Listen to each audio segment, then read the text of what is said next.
where tonight President William Ruto is going to speak to the nation through the media. 6 media houses are present in State House today, and we are going to be engaging with the President on a number of issues, of course, that affect the country. Mr. President, thank you very much for welcoming us to State House, Nairobi. Karibuni sana. Lively place. We've had some water and some tea. Asante sana. We're going to have about 90 or so minutes of a conversation. And I just want to introduce us. We have 6 media houses present tonight. Okay. My name is Eric Latif from Spice FM and KTN, and my colleagues are going to introduce themselves. Good evening, Mr. President. Good evening. Ayub Abdikadir Abdi, Citizen Television and Royal Media Services by extension. Thank you. Thank you, Abdi. Hujambo Rais na hamjambo wa Kenya. Jina langu ni Nancy Okware kutoka kwenye shirika la utangazaji humu nchini KBC. Hujambo Rais. Sijambo. Jina langu ni Daniel Kitu kutoka K24, shirika la Media Max Network Limited. Thank you, Daniel. Good evening, Mr. President. Good evening. And good evening, Kenyans. My name is Eric Munene from Cape Media, comprising of TV47, Radio 47, and TV47 Digital. Thank you very much, Eric. Masalheri Mheshimiwa Rais na Wakenya hamjambo. Mimi naitwa Lofty Matambo kutoka NTV chini ya shirika la Nation Media Group ambalo pia liko na uchapishaji wa magazeti kadhaa ikiwemo Taifa Leo na The Daily Nation. Asante kwa kutualika. Karibu sana Lofty. That's a very interesting name. Asante. He's representing the lofty eye. Mr. President, you look well, and people who've been commenting, one of the first questions that we're told to ask you is, ask the President, what's his exercise regimen, or is it diet? Well, I have, I had an original, fit that ran amok the last 1.5 years or 2 years because we went into elections. And when you have elections, you have a lot of pressure. Sometimes you take out the pressure on food. And you have to do this and that, and you don't have time to go exercise. And sometimes you eat because you don't know when you will find the next meal. So sometimes you overeat. So I decided to cut it down because ile kibarua niko nae si kidogo. So you need to be alert. Ndio kazi iweze kusonga. Asante sana. Our first topic for tonight is on the state of the economy, the cost of living, and of course Kenya Kwanza's first budget. My colleague Ayub will take the first question. Excellency, Mr. President, I want to take you back to what you said on the 26th of July, 2022, during the presidential debate. Yes. Before the elections. To quote you said, we can limit the taxation on fuel. Take, for example, VAT, which you said, I think we need to rethink about it. That was the UDA presidential candidate. President William Ruto, months later, is proposing to Parliament to raise it to 16%. Why the double speak, Mr. President? Thank you very much. Let me start this way. And allow me to give you a bit of context. When I came into office, I did 3 things the first day in my office that I had committed to the people of Kenya. Number 1, I made sure that port operations that were unnecessarily moved from Mombasa were returned. Number 2, I made sure that our police have financial independence. Number 3, I appointed the judges that were supposed to have been appointed, and I committed that I will expand the budget of the judiciary. If you look at the budget this year, we have added an extra 4 billion shillings to the judiciary. When I came into office, I found a huge crisis of fuel. In fact, before even I came here, immediately the results were announced. Amongst the first people to come and see me were oil marketers. And they told me, we are in a crisis. We are going to have a stock out because we cannot have fuel. Government has told us to sell fuel subsidized. but they haven't paid us. The government owes us 65 billion. So that whole subsidy story you hear, it was just a pledge. So I found that we had a 65 billion shilling subsidy to pay. Meanwhile, our financial situation was very bad. And by the way, that subsidy was accumulating at 15 billion shillings every month. I don't know whether you appreciate the magnitude of that. So when I came into office, I looked at it, and the one thing that I did that in retrospect was the right thing, is to have an economic team around me. So we sat down, we went through the numbers, and finally we discovered that there wasn't actually a fuel problem. It was a misdiagnosis. The problem was an economic and much more a dollar problem, because there was fuel that had come, but the oil marketers could not find the dollars to go and buy, because government was maintaining an artificial, rate. So there were two parallel rates. There was dollar by government, which said was 120, and there was another, if you really wanted to buy the dollars, you had to go and get it at 128, thereabout. So what did we do? First, we reinstated, because it was not a fuel issue, we reinstated the interbank forex market. What did that do? The spread that was between 12 and 15% has now shrunk to between 2 and 3 shillings, or difference. That is point number one. Number two, we went and negotiated for credit on all our petroleum products. So we've negotiated 6 months to ease the pressure on the dollar. In fact, many importers were finding it difficult to get dollars to import raw materials. We have since sorted out that problem. The liquidity around the dollar market has improved. Okay. We've allowed the dollar to find its own level. We are not artificially managing the exchange rate, because managing it artificially costs us money. So we have an issue there. So when I came into office also, I found that we had commitments of 900 billion Kenya shillings on the roads. 900 billion. I have tried to work with the various departments, Kera, Kura, Kenha, to try and understand how do we manage this 900 billion. We've tried to cut it down. We've tried to stop some of the roads that have not started. We've died. But we still remain with close to about 680 billion that we have to manage. If I have to complete these roads, I need extra money to do it. And every place I go, I was yesterday in Nyandarua. Communities, people, leaders tell us, we need a road here, Mr. President, we need a road here. We need to finish the Mau Mau roads. You need to finish this. You need to do this. We need an extra road. They were even telling me there's a road called Kinamba to some place. So that whole equation changed. But what have I done?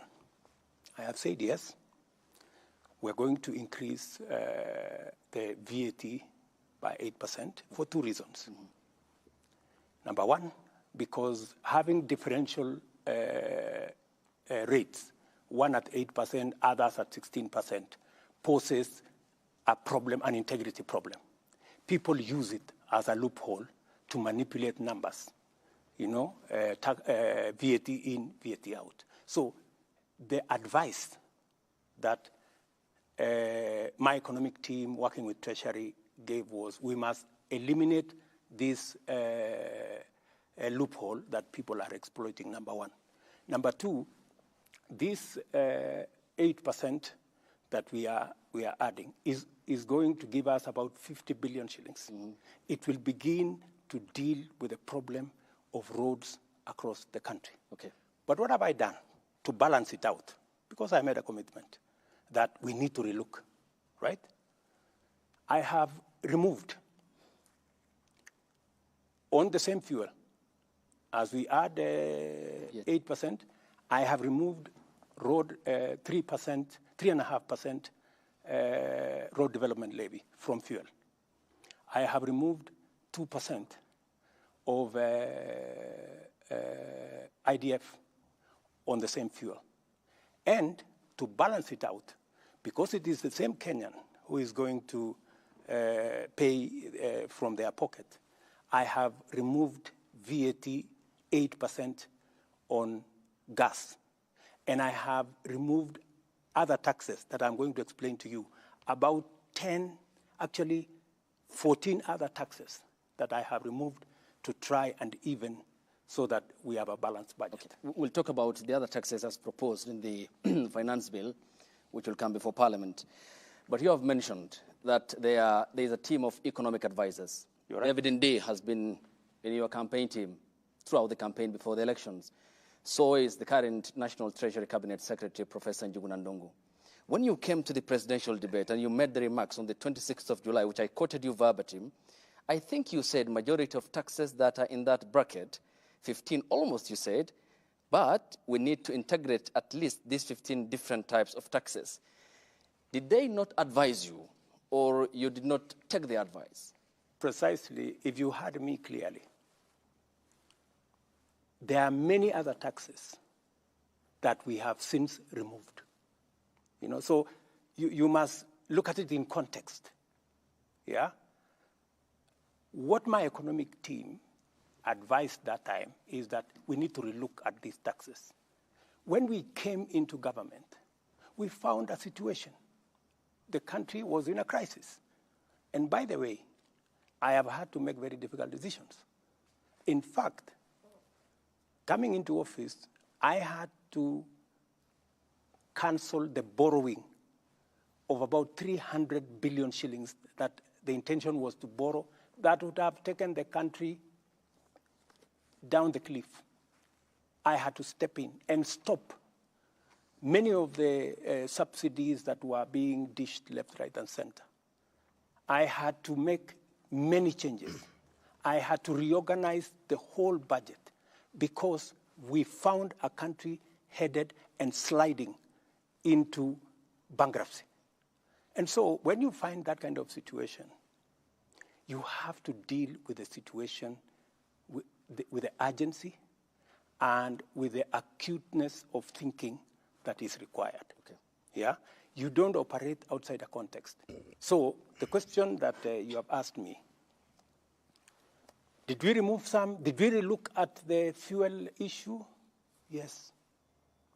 We said, while it is true that we have a crisis and we have to deal with a pending bill of 700 billion for the roads that we have, while it is also true that we have to look at what additionally we can do, but we need to put a relief on Kenyans. Okay. That's why, apart from, and you know the reason why the tax on the VAT on fuel or petroleum products is much more attractive is because it is spread across all Kenyans.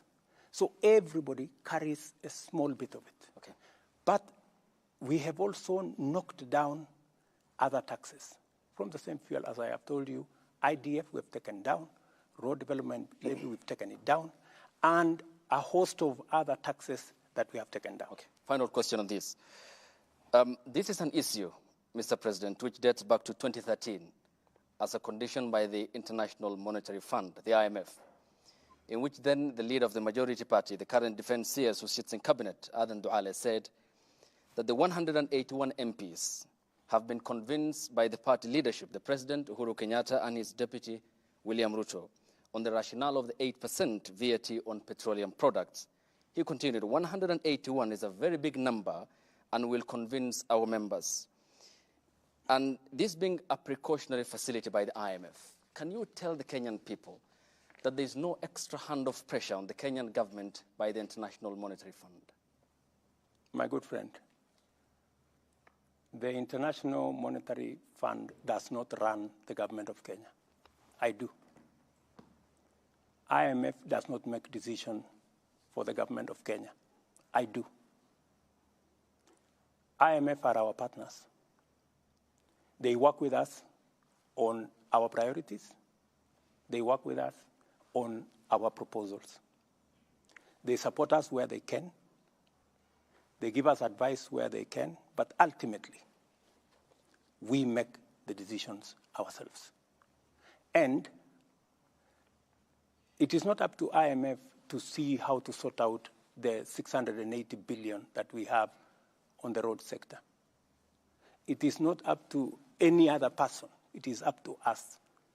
When I get out of this office and go to this village and that constituency and that ward, it is not the IMF that is asked about roads. It is the government of Kenya that I run. So I think there is always this thinking that external factors dictate to us. I think you know me better. Mm-hmm. I can stand up to any pressure from any corner. Mm-hmm. I make the right decisions for our country. Your Excellency, you've said, and this is not just today, even previously, that the Jubilee handshake administration went on an irresponsible borrowing spree. They took loans worth 4.1 trillion shillings in just the 5 years of 2018 to 2022. How much is our public debt today, Mr. President? Our public debt is in the region of 8.8 trillion, close to 9 trillion. That's where we are. And so that you can contextualize this, it is the reason why, if you look at this budget, I have made a deliberate, conscious decision. In fact, against the advice of IMF. IMF actually wanted us to borrow slightly more. I told them no. I told them no, we're not borrowing. And that is why, if you look at the fiscal deficit, the money we are borrowing, we have reduced it from 1.1 trillion last year to 630 billion this year. We have reduced almost 500 billion because I am conscious that we are not in a good place. I am also aware what is happening to other countries. There are countries in our continent that have defaulted in their payments. When I am president, Kenya will not go that route. And that is why, even when, many people thought it was a joke, I told them, we are not borrowing beyond where we are. So how much are you planning to borrow in this year? That is why, Latif, you saw there was a delay of salaries for about 2-3 days, in April. Yep. Yes. Because, some characters thought that I was joking. I told them, listen, we are going to live within our means. Even if we have to delay for salaries for 2-3 days, we will. So that people begin to internalize that we cannot continue borrowing. And let me tell you, I have had many people say, you can't tax there is no country that can tax itself into prosperity. That is correct. Yeah? But you cannot accumulate debt into bankruptcy as an option. It cannot be an option, right? And there is a question I want to ask my fellow countrymen and women. Are we overtaxed? That is the question that we need to ask. And I want to answer that question. Yeah. Are Kenyans overtaxed? Let me give you the statistics. OECD countries, OECD countries, the tax as a percentage of GDP, the average is 34% of GDP, 34%. You have from Turkey, which is 22% of GDP, to France, which is 45% of GDP. Okay? Let's leave the OECD. Let us come to our continent. Our peers, South Africa, Tunisia, Morocco. They are between 23 and 28% of GDP. Tax as a percentage of GDP. Where is Kenya? Kenya is at 14%. Kenya is at 14%, meaning we are paying half in terms of tax what our peers in our continent are paying. And you see, society is reflected by the quality of public goods, roads, hospitals, schools, water. That is what a society is measured. If you will find that if you don't have working schools, if you don't have no running water, if you don't have good roads, you cannot, what kind of society are you? So the big question, and I want to tell my countrymen and women, please, we are not overtaxing ourselves. In fact, if we were to match our peers, my intention is to take this slowly, the way Mwai Kibaki did. When Mwai Kibaki came into office, we were collecting about 220 billion. By the time he was leaving in 10 years, we were collecting almost $1 trillion. He had moved it 4 times, right? Yep. Now we are at 14. If you look at the budget this year, I want to move it from 14 to 16% of GDP. By God's grace, maybe next year, 18, maybe like that, because we have to be realistic, you know? If we do not pay taxes, we cannot be like the countries we want to be in their shoes. We will be going backwards. So the real cardinal, because, and I want to tell my good friends, you know, it's good to have information. Because I hear many people are saying, oh, you know, we are being overtaxed. The real issue is that our tax as a percentage of GDP, if we manage to get this finance bill through, we will move from 14 to 16. We will still be way below what our peers are. I want to come back onto the issue of debt because, I mean, it's also influencing how much you want to spend in the next financial year and raising revenue to repay this debt. 1.2 trillion shillings, if I'm not wrong, is our debt bill in the next financial year. And if you just look at how much we are paying in terms of debt, and then you look back at that close to 9 trillion shillings that has been borrowed in the last 10, 15 years, questions are, where has that money gone? And so I want to ask you, Mr. President, do you feel that the money that has been borrowed has actually gone to be value for Kenyans? I do not want to point fingers at no administration. I do not want to say what happened in the last administration. I have said enough of it. I just want to speak to the present and to the future.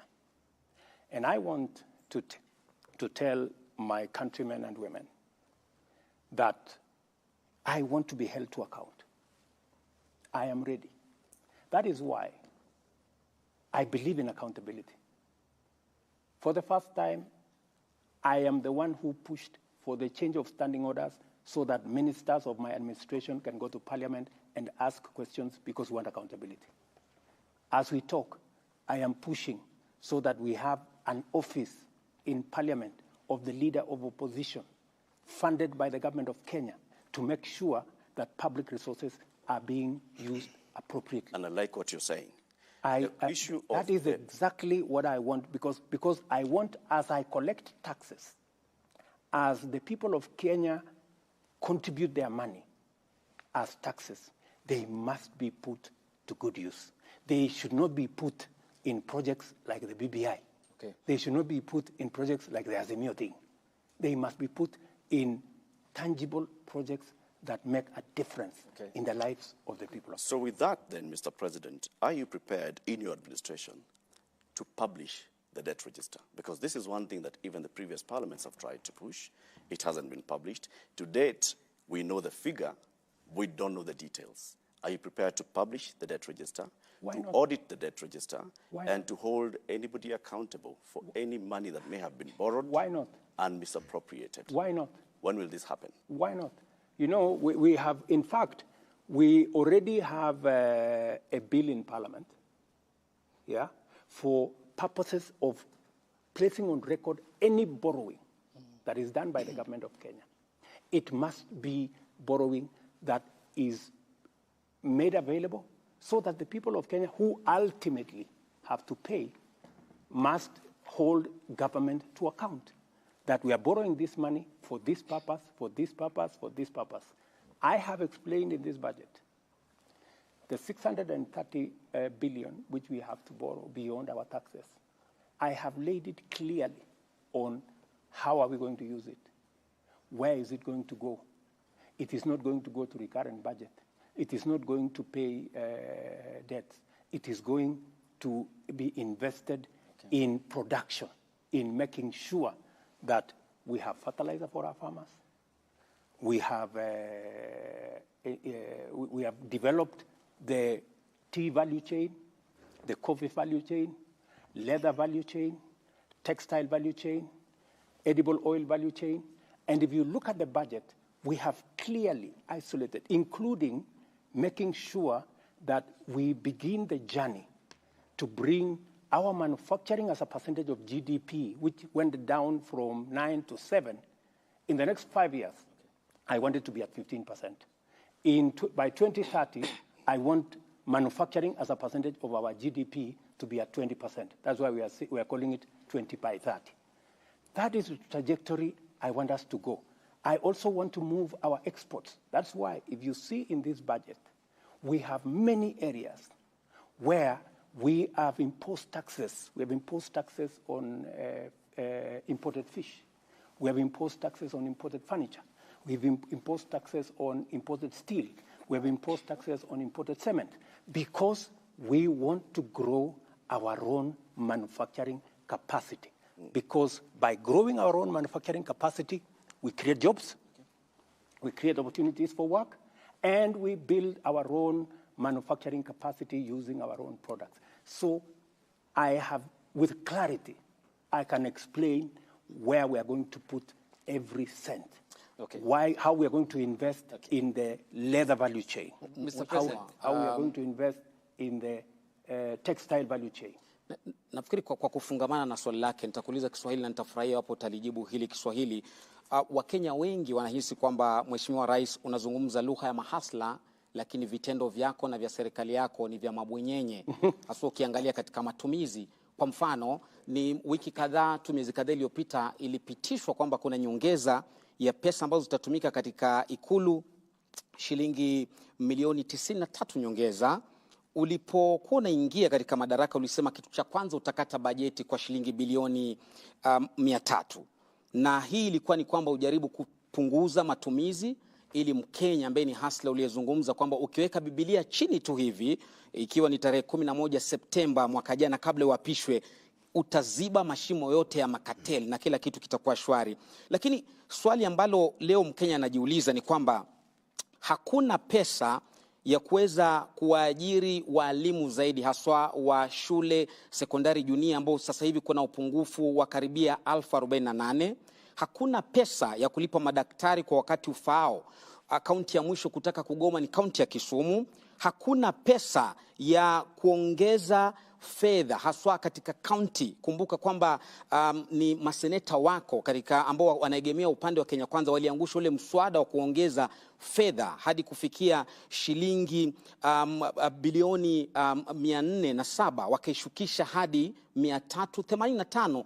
Hakuna pesa za hivi, lakini kuna pesa shilingi milioni 459 za kulipa makatibu waandamizi CAS 50 kwa kila mwaka katika serikali yako. Je, unazungumza lugha ya mahasla ama unawapaka mafuta kwa mgongo wa chupa Rais? Sizungumzi lugha ya mahasla peke yake. natekeleza hii budget. Hii budget unaona hapa ni budget ya mahasla. Uniulize kwa jinsi gani? Kwa nini? Yes. Na nilichokitaja ni tofauti na unachosema. Jambo la kwanza, haya mambo yote uliyoyasema, serikali hii wakati nimeingia nimefanya mambo manne ambayo yanahusikana na mahasla. Jambo la kwanza, nimeweka pesa karibu shilingi bilioni 3.5 kupunguza gharama ya mbolea ambayo inatumika na wakulima wale wa chini. Kufikia sasa, serikali imesajili wakulima milioni 4.5, karibu milioni 5. For the first time, kila mkulima bila ya kubaguliwa alipata mbolea. Leo tumeongeza sehemu ya kuzalisha chakula kwa ekari 1,200 kwa sababu ya incentive ambayo tumetoa kama serikali. Mind you, wale wengi ambao wako katika sekta ya kilimo ni mahasla. Jambo la pili, kwa jambo la ambalo linasumbua sana wa Kenya, jambo la cost of living. Yeah? Ni nini nimefanya katika ile kupunguza hiyo mzigo kwa Wakenya? Kwa sababu kuna mambo mawili. Wale majamaa walikuwa hapa mbele yetu walifanya subsidy ile inaitwa subsidizing consumption. Walipeleka pesa kwa mamila. Mila hana mahindi yake. Mila ni chuma tu ako nayo na mashini. Zile pesa mimi sasa ndio nalipa. Hawakulipa. Mimi sasa ndio nalipa ile pesa ya subsidy. Unaelewana? Mimi nilifanya nini? Kwa sababu naelewa kwamba shida ni supply and demand. So ile tulifanya ni kwamba tulienda kwa KNTC, tukawapatia Treasury ikawapatia letter of support. KCB wakatupatia shilingi bilioni 25. Tukatumia hiyo pesa, sio pesa yetu, ni pesa LC, unapatiwa tu LC. Tukalete mchele, tukaongeza mahindi, tukaongeza mchele, tukaongeza maharagwe, tukalete mafuta ya kupikia. What happened? Ile bei ya unga ilikuwa 230, sasa iko 170, ikiteremka. Bei, nataka uende ucheck. Bei ya mafuta ya kupikia fresh fry kwa mfano ilikuwa 1,800, sasa ni 1,100 kwa kilo 5. Ile kilo 3 ilikuwa 1,100, sasa ni 750. Sababu gani? Wale makatel ambao walikuwa wanafanya hiyo biashara, wakati walijua, kwa sababu tunajua bei ya hizi vitu kwa soko ya kimataifa, tukawaambia simupunguzeni jameni. Wao sasa wamekuja bei ya chini. No. Without us doing much. Nafikiria hiyo ni mipango mizuri. Sasa nikueleze. Si umeniuliza nafanya nini kwa mahasla. Mahasla ndio hawa wanahangaika na gharama ya. Swali lao kuu mahasla wanasema jinsi unavyokusanya na matumizi yako hayatoi picha ya hasla. Kwa mfano kuachilia kuongezwa fedha ambazo zinatumika Ikuluni. Nitarudi hapo. Na mshahara kama hawa ma CAS ambao hadi sasa hujazungumzia kama unakubaliana au la, licha watu kwenda mahakamani kupinga hilo. Mambo ya CAS ni mpango wangu wa serikali. Naam. Yeah. It is my decision. Ya kwamba mimi naona ya kwamba kuna sababu ya wale ma CAS kuweko. Kwa sababu agenda nilio nayo kusukuma Kenya hii. Leo naibu wangu karibu analala kwa ofisi. Leo yule Musalia Mudavadi unaona amepunguza kilo siku hizi kwa sababu karibu analala kwa ofisi. Mimi ninahitaji wafanyikazi zaidi kwa sababu ile agenda ya kubadilisha Kenya, I need more hands, I need more minds. Lakini wacha nirudi pale kwa mahasla. Wewe umesema ya kwamba ati mambo ya walimu. Je, wewe unaelewa ya kwamba serikali hii imeajiri walimu 35,000 yenye haijawahi tangu Kenya iundwe? There has never been one hiring of 35,000 teachers. Lakini next year wanasema bado JSS madarasani hakuna walimu. Ni tamu moja sasa wanafunzi waliingia hawajapata walimu hadi sasa. We are hiring another 30,000, 35,000 next year, next financial year, baada ya hii budget. Kwa sababu mimi naelewa, na hii shortage ya walimu, kulikuwa na shortage ya walimu 1,110. Mimi nikichukua wadhifa wa uongozi. At least nimejaribu kupunguza hiyo shortage ya walimu. Hire the biggest number of teachers in Kenya. As I talk to you, vile tumeajiri walimu wa TVET 1,300, tutaajiri baada ya hii budget another 1,700 wawe 3,000. Serikali hii tumesort out mambo ya elimu vipi? Wakati tumechukua usukani, walimu watoto wetu walikuwa wanahangaika, hawajui watafanya mtihani ama watafanya mtihani. Hii junior secondary itakuwa katika secondary school ama itakuwa primary school. We have sorted out that problem. And on top of sorting out that problem, na tumeweka junior secondary school pale katika primary school, kwa sababu ingekuwa mzigo mkubwa sana kama pendekezo ya serikali iliyopita kwamba waende katika secondary school, ingekuwa gharama kubwa sana kwa wazazi. Naam. Vile tumeongeza walimu.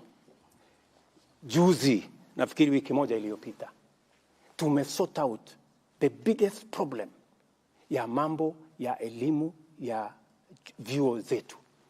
The biggest vyuo zetu, nikiongea na wewe saa hizi, karibu zote zinafungwa.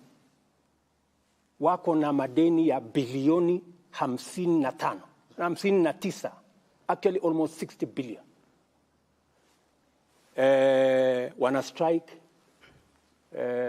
wale wahadhiri ama lecturers wamegoma, hawajalipwa, nani hajalipwa. It has taken my administration to sort out, kwa sababu wale wote wamekuwa wakimbia kutoka changamoto hiyo kwa miaka 20. But I want to tell you, we have put our education system now on sound footing. We have sorted out the JS, the junior secondary as a topic by itself. So please, if okay. you don't mind. All right. Na okay, Mheshimiwa Rais, kidogo ni kurejeshe nyuma kuhusiana na hili swala la mapendekezo yaliyomo kwenye ule mswada wa fedha wa mwaka 2023, na kuna hili swala ambalo Wakenya wamekuwa na maswali chungu nzima kuhusiana na mpango wa kutoa 3% kwa ule mpango wa kujenga nyumba za bei nafuu. Wakenya wanauliza ni kwa nini wanalazimishwa, manake wengine wanaona ni kana kwamba wanalazimishwa, pengine hawako tayari kuwa wamiliki wa nyumba. Wengine wanasema ya kwamba hawakuhusishwa kabla ya yale mapendekezo. Na tumeshuhudia miungano mbalimbali ya wafanyikazi ikisema ya kwamba ikiwa mapendekezo hayo yatapitishwa, basi kutakuwa na migomo. Ni swali nzuri sana umeniuliza, kwa sababu ni swali ambalo nimekuwa nikingojea kujibu. Nataka Wakenya wanisikize kwa makini. Niko na maswali matatu ambayo sisi kama Wakenya lazima tujiulize. Jambo la kwanza, ni kwa sababu gani watoto wetu, vijana wa taifa letu la Kenya milioni 5 wanahangaika barabarani, wanazunguka madukani, hawana ajira? Swali la kwanza. Swali la pili, ni kwa sababu gani taifa letu la Kenya iko na vitongoji duni, slums, 1141, Wakenya milioni 6, ndugu yangu Abdi, milioni 6 wanaishi katika vitongoji duni. Hakuna maji, hakuna choo, hakuna barabara. Kenya yetu hii milioni 6. Why? Jambo la tatu, ni kwa sababu gani katika taifa letu la Kenya hakuna nyumba mwananchi wa kawaida anaweza kununua? Nyumba yote ile iko bei chini sana, milioni 5. Mortgage 60,000. Wakenya wangapi wanaweza kulipa mortgage ya 60,000? Jambo la 4, wale watu ambao wanafanya kazi, sisi tunaolipwa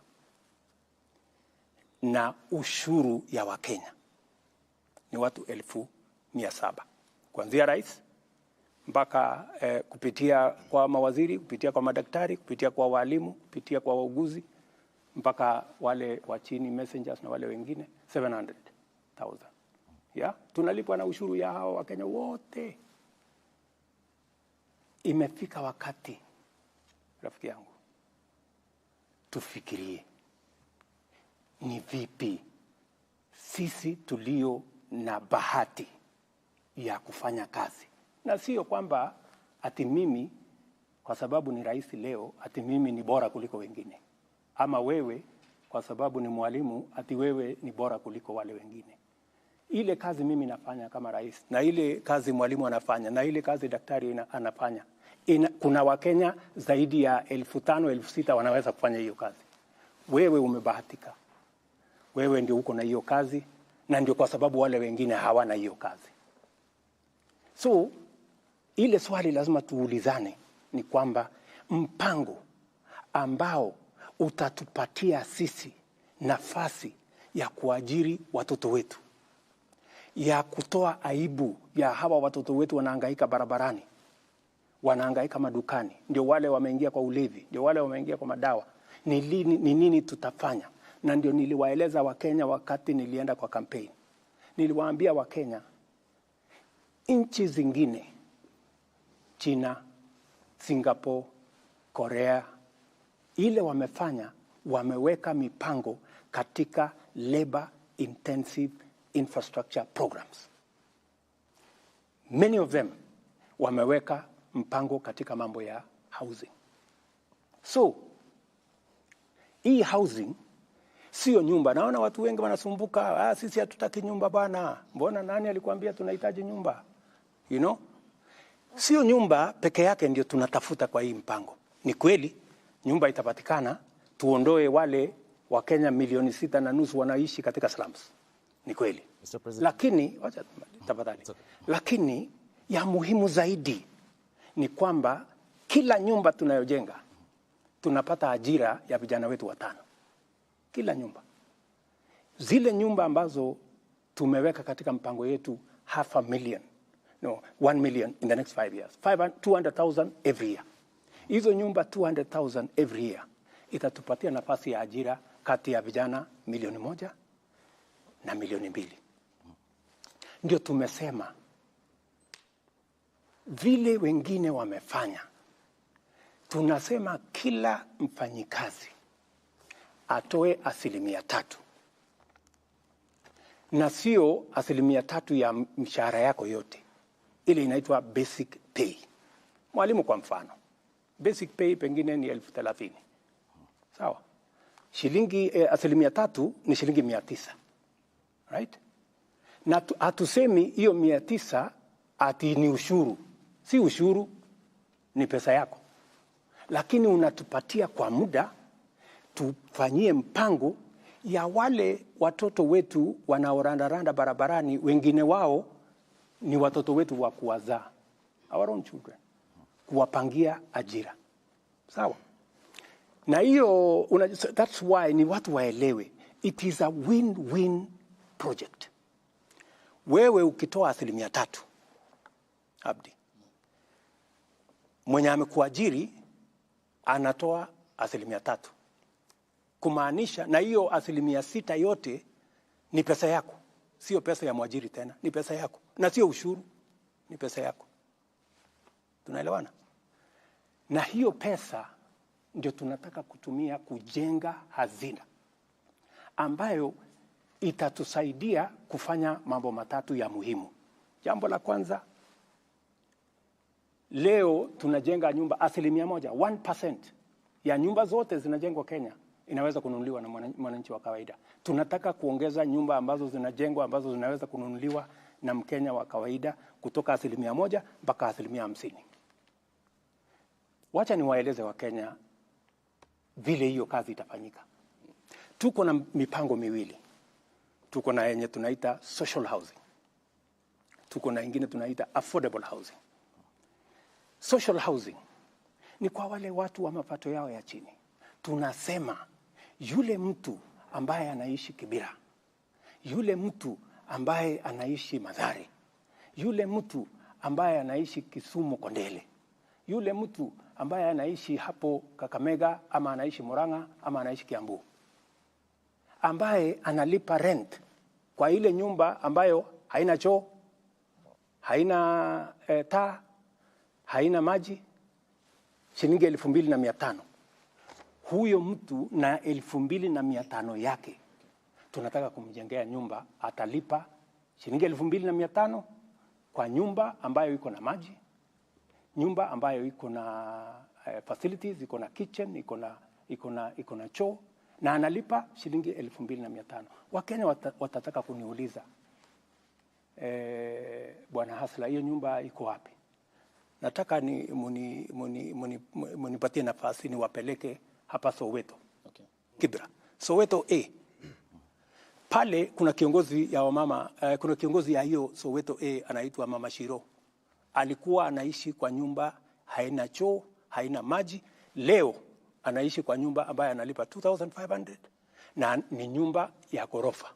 Ako kwa flat yake. So, what am I saying, my friend? I am saying, kwa wale ndugu zetu, we have a duty. Kwa sababu wengi wao wanauliza kusema, how is it my business? Inanihusu nini? Kama yule hana kazi, inanihusu nini? Kama anaishi kwa slum, inanihusu nini? My friends, mimi nataka niwaambie, inakuhusu kwa sababu yule unamdharau ndio analipa ushuru, wewe ukapata mshahara. Number 1. Number 2, yule ambaye unamdharau, huyo pengine ni ndugu yako, pengine ni dada yako, ama ni Mkenya mwenzako. Jambo la 3, hasara yako ni nini? Kwa sababu ukitoa 900 kama ni mwalimu, tunakuongezea 900 kama serikali, kama mwajiri wako. Ya? Usipotoa 900, hatukupi 900. Lakini ukitoa 900, tunakupatia 900. Alafu, kama huhitaji nyumba, baada ya muda, miaka 7, ama ukitaka kwenda retire, tunakurudishia pesa yako, kama hujatumia kununua nyumba, na tunaongeza interest. Kama unataka kutumia kwa njia nyingine, unaweza kumpatia mtoto wako, akatumia kununua ile nyumba. Okay. Well, affordable, acha niende hapo kwa affordable housing. Kidogo tu, tafadhali. Okay, briefly, we need to proceed also. Tafadhali. Okay, thank you. Kwa sababu unajua hii maswali ni mingi. Yeah. Watu wengi wanasema, lakini bwana, hii sasa hata kama ni 900, si nitachukua miaka 60 ndio niweze kununua nyumba. That is not the case. Hii pesa ambayo unatoa sio ya wewe kununua nyumba. Pale tukishajenga manyumba ya kutosha ambaye wewe unaweza kugharimu kwa ile mshahara yako. Tunajenga nyumba ya 2,500, 4,600, 8,000. Ile the most expensive house tunajenga ni karibu 12,000, 3 bedroom house. So tunasema hivi, ile pesa ambayo tunaweka pamoja ni kutupatia uwezo ya kuleverage kwa hiyo pesa. Kama ni bilioni 5, tunaweza kuitengeneza kiuchumi iwe mara 5, mara 7, tuweze kuitumia kujenga manyumba. Hii manyumba itatusaidia kwa wale wanaishi katika vitongoji na hata wale wengine wote ambao wanalipa rent. Badala ya kulipa rent, wewe utaingia kwa nyumba ambayo badala ya kulipa rent utalipa mortgage. Okay, Mr. President. Unaelewana? Yep. Wacha nimalizie tu kidogo. Okay. Huyu jamaa anasema sasa mimi nalipa rent saa hii ya 5,000 na nakatwa 900. Itakuwaje? Kama unaweza kulipa rent 5,000, mbona usilipe mortgage 500 ndio nyumba iko yako? Iko dhambi gani?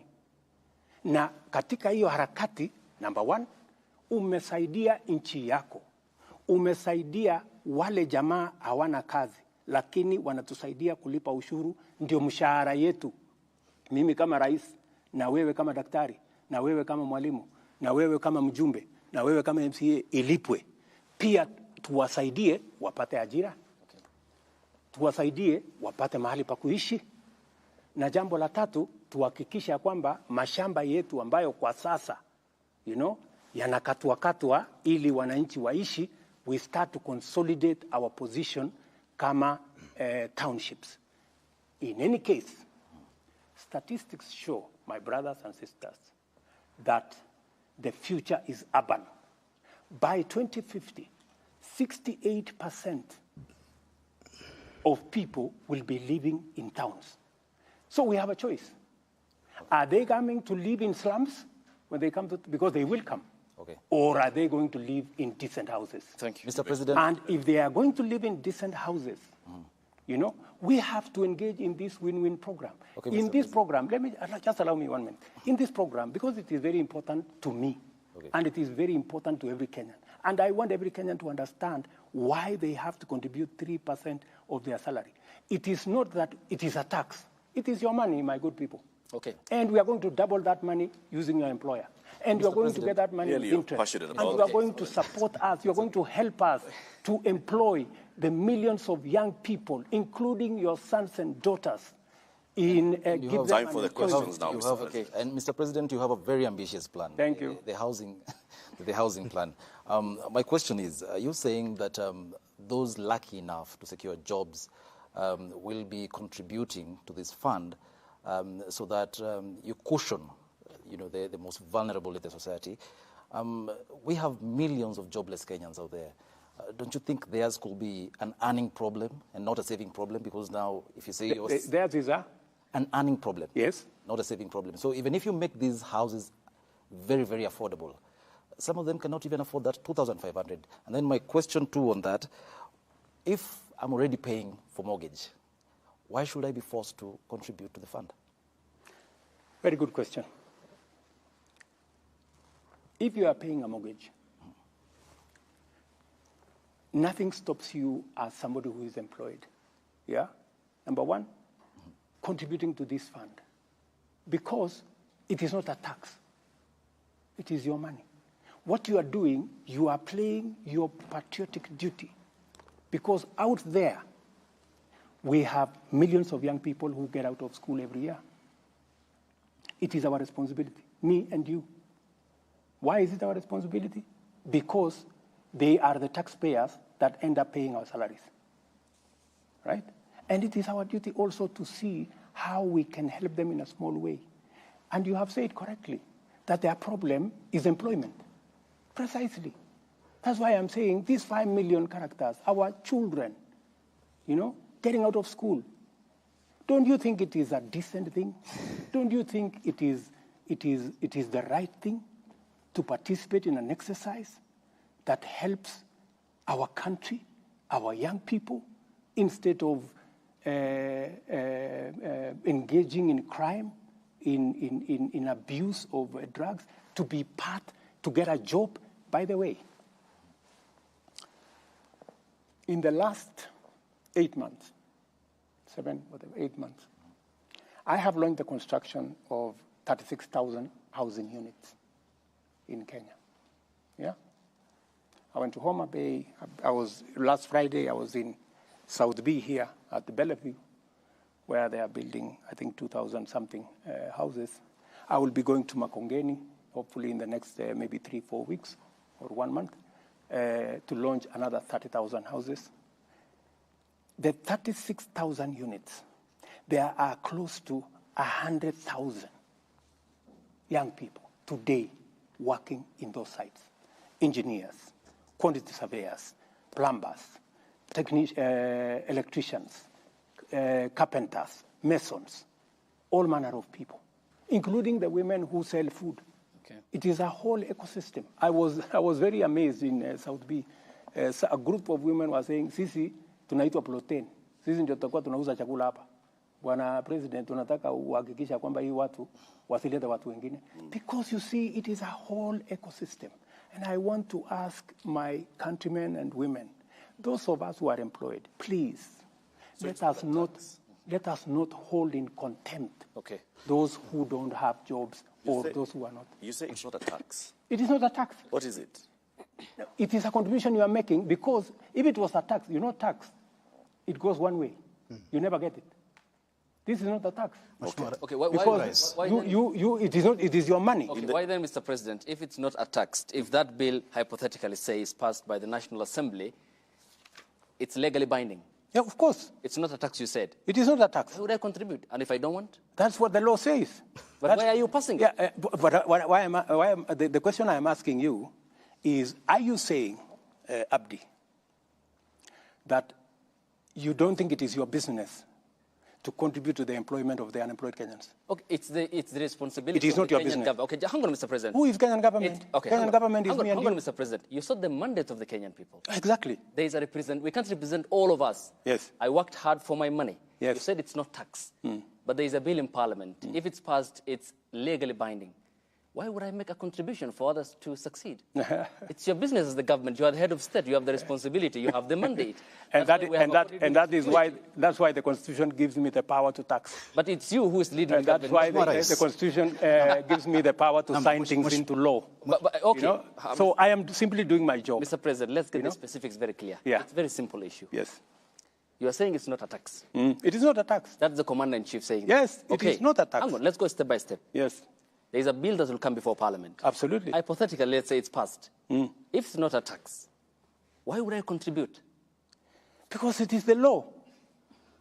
The law, Mr. President. Once it is passed, it is the law. Okay, meaning then it's a tax, and you understand it's a tax. Yeah, once it is passed, it is the law, and you have to contribute. Let me ask you. One rider, Mr. President. Let me ask you. Just allow me. Let me ask you, Abdi.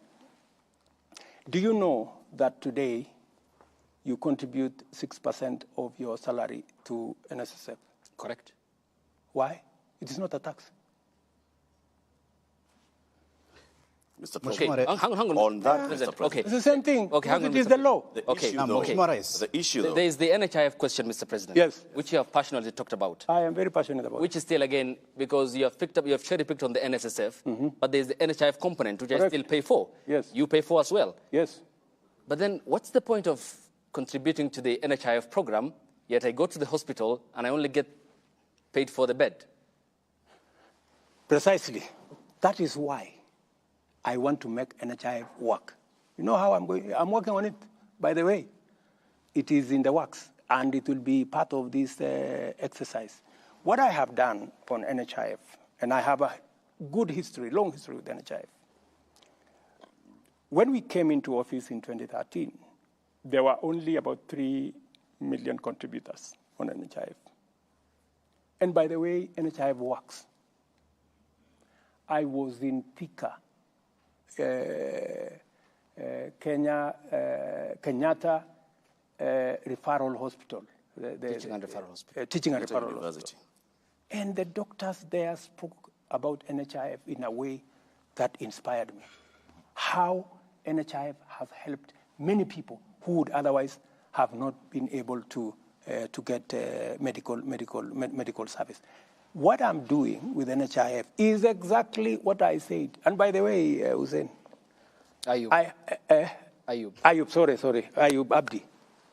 By the way, this housing plan, I talked about it in the campaign everywhere. And I promised the people of Kenya, if you elect me president, this housing thing, I am going to use it to get jobs for our young people and to remove Kenyans from slums. So it is not something that I arrived in office and I started. If you read the manifesto of Kenya Kwanza, it is a big chapter.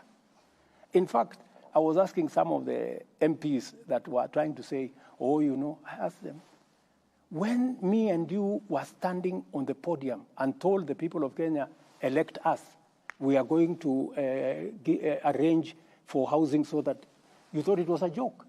It was not a joke. Na Mheshimiwa Rais, tukisalia katika... that's where we are, Abdi. Hapo ndio tuko. Okay. Na Mheshimiwa Rais, tukisalia katika swala hili la gharama ya maisha, lakini katika mada tofauti. Ndio. Umezungumza kuhusu kuondoa ushuru kwa gesi. Na mwezi Februari uliwaambia Wakenya kwamba itakapofika tarehe mosi mwezi Juni, bei ya gesi ya mtungi wa kilo 6 itapungua kati ya shilingi 300 na 500. Hivi sasa Wakenya wanasubiri siku 15 kutoka sasa. wanataka kufahamu iwapo mipango yote iko line ikifika tarehe 1 mwezi Juni watakapoenda katika maduka haya ya kununua gesi wataipata gesi hii kwa kati ya shilingi 300 na 500. Lazima kwanza tupitishe hii kwa budget. Sio lazima tutoe gharama ya tuondoe. Kwa sasa hakuna njia ya kuondoa ushuru mpaka budget ipite. Kwa hivyo huwezi kuhakikisha kwamba ikifika tarehe 1 Juni. Tarehe 1 Juni haiwezekani. Mpaka pengine kama ulivyosema awali. Mpaka tutapitisha hii mswada pale bunge ndio tuweze kuhakikisha kwamba tunateremsha hiyo bei. Kwa hivyo ni muhimu kwamba Wakenya kuna mabadiliko. Kuongeza kwa kama tungepitisha hii jambo kwa supplementary budget. June ingewezekana. Lakini tulijaribu kuisukuma kwa supplementary budget ikawa haiwezekani kwa sababu ilikuwa inatubidi tubadilishe sheria fulani. Ndio tuhakikisha kwamba hilo tendo inafanyika. Sasa tumeipanga vizuri. Tumehakikisha ya kwamba hiyo iko katika budget yetu, umeona waziwazi. Na vile vile tumesema tutachukua ile pesa ambayo tunatumia tunaokota ushuru kutoka mambo ya kerosene. Tutaitumia kusecuritize. Ndio tupunguze gharama ya mtungi ya gesi. In fact, tunaongea na market. Saa hizi nikiongea na nyinyi, tunakimbizana na wale watu wakora ambao wanauza gas kinyume ya sheria. Tunakimbizana na hawa vibaya sana. Kwa sababu we have to remove all the illegal fillers because they are destroying this market and they are undermining our efforts. Na unaweza kuhakikishia Wakenya kwamba budget tukipitisha, tutapunguza gharama ya gesi kati ya shilingi 300 na 500 kwa mtungi. Kwanza mtungi, wacha gas. Ile tunapunguza kati ya shilingi 300 na 500 ni mtungi yenyewe. Ndio sasa uongeze gesi ndani yake. Lakini mheshimiwa, ukiwa Samburu, nakumbuka vizuri sana ulipotoa tangazo la kwanza, tena baadaye katika ukumbi wa mikutano ya kimataifa na akina mama hapa KICC, hukutaja masuala ya kwamba lazima mswada wa fedha wa mwaka 2023 upite kwanza. Ulitangaza tu waziwazi kwamba utapunguza na itakuwa ni hewala kwa kila Mkenya. Sasa mimi nataka nikuulize wewe, hii ni nchi ambayo inafuata sheria. Si umesikia huyu bwana akiniuliza ni kwa sababu gani?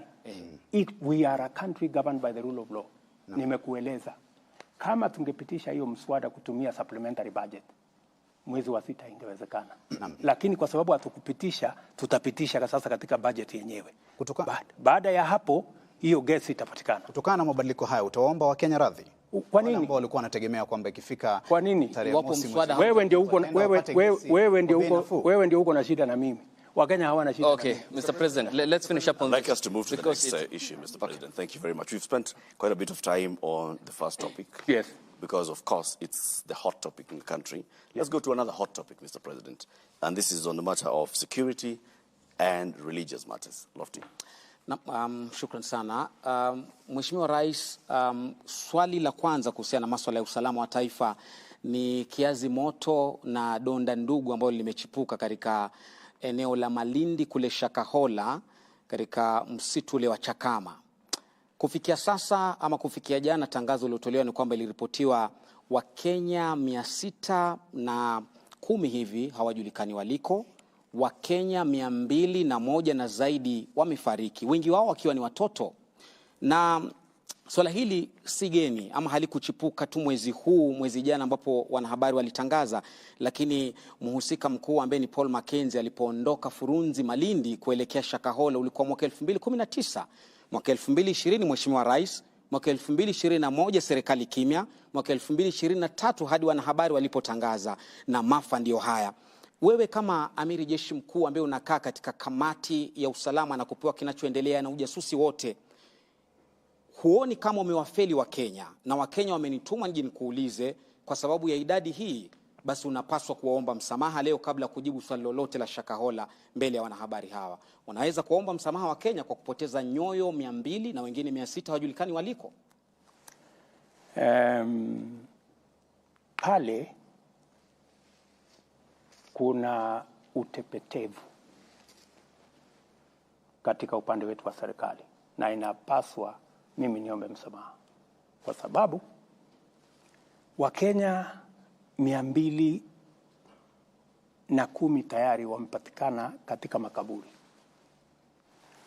Tuko na shirika la upelelezi, tuko na shirika la ujasusi, tuko na askari polisi, tuko na assistant chief, tuko na wazee wa nyumba 10, tuko na wale wote ambao wako kule. Hapo kumetokea makosa, na siwezi kusema ya kwamba kuna vile tunaweza kukwepa lawama.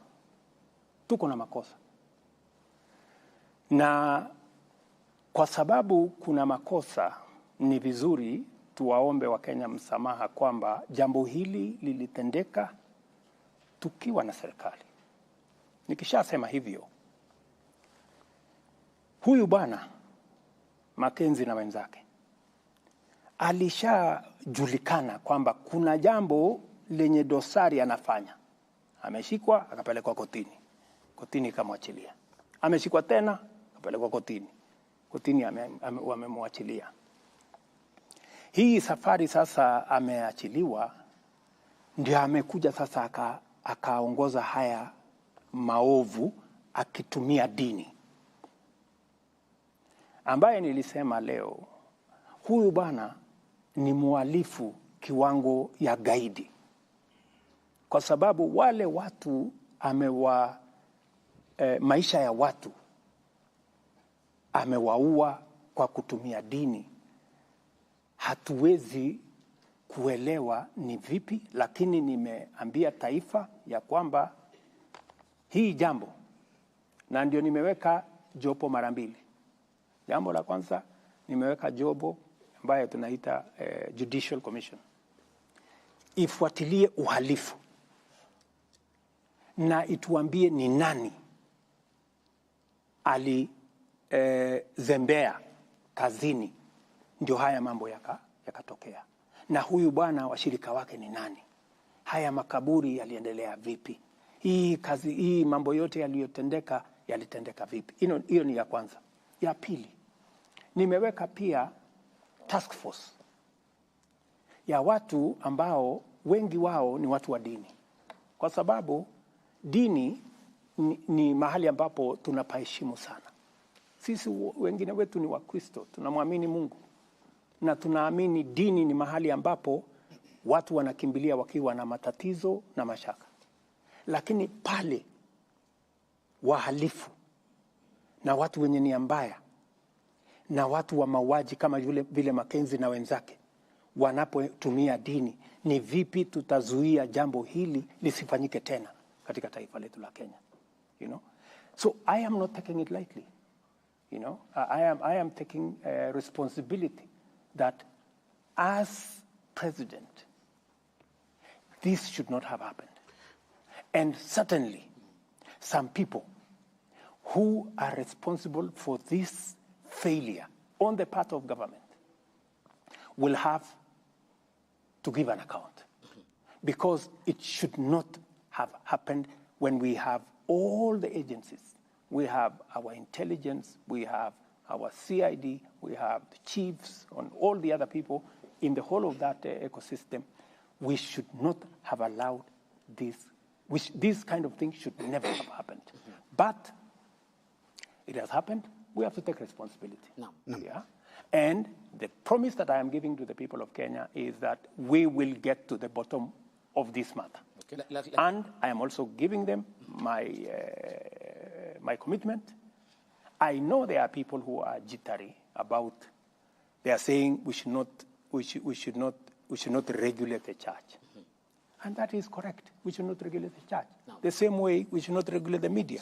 No. Let us have an institution that self-regulates.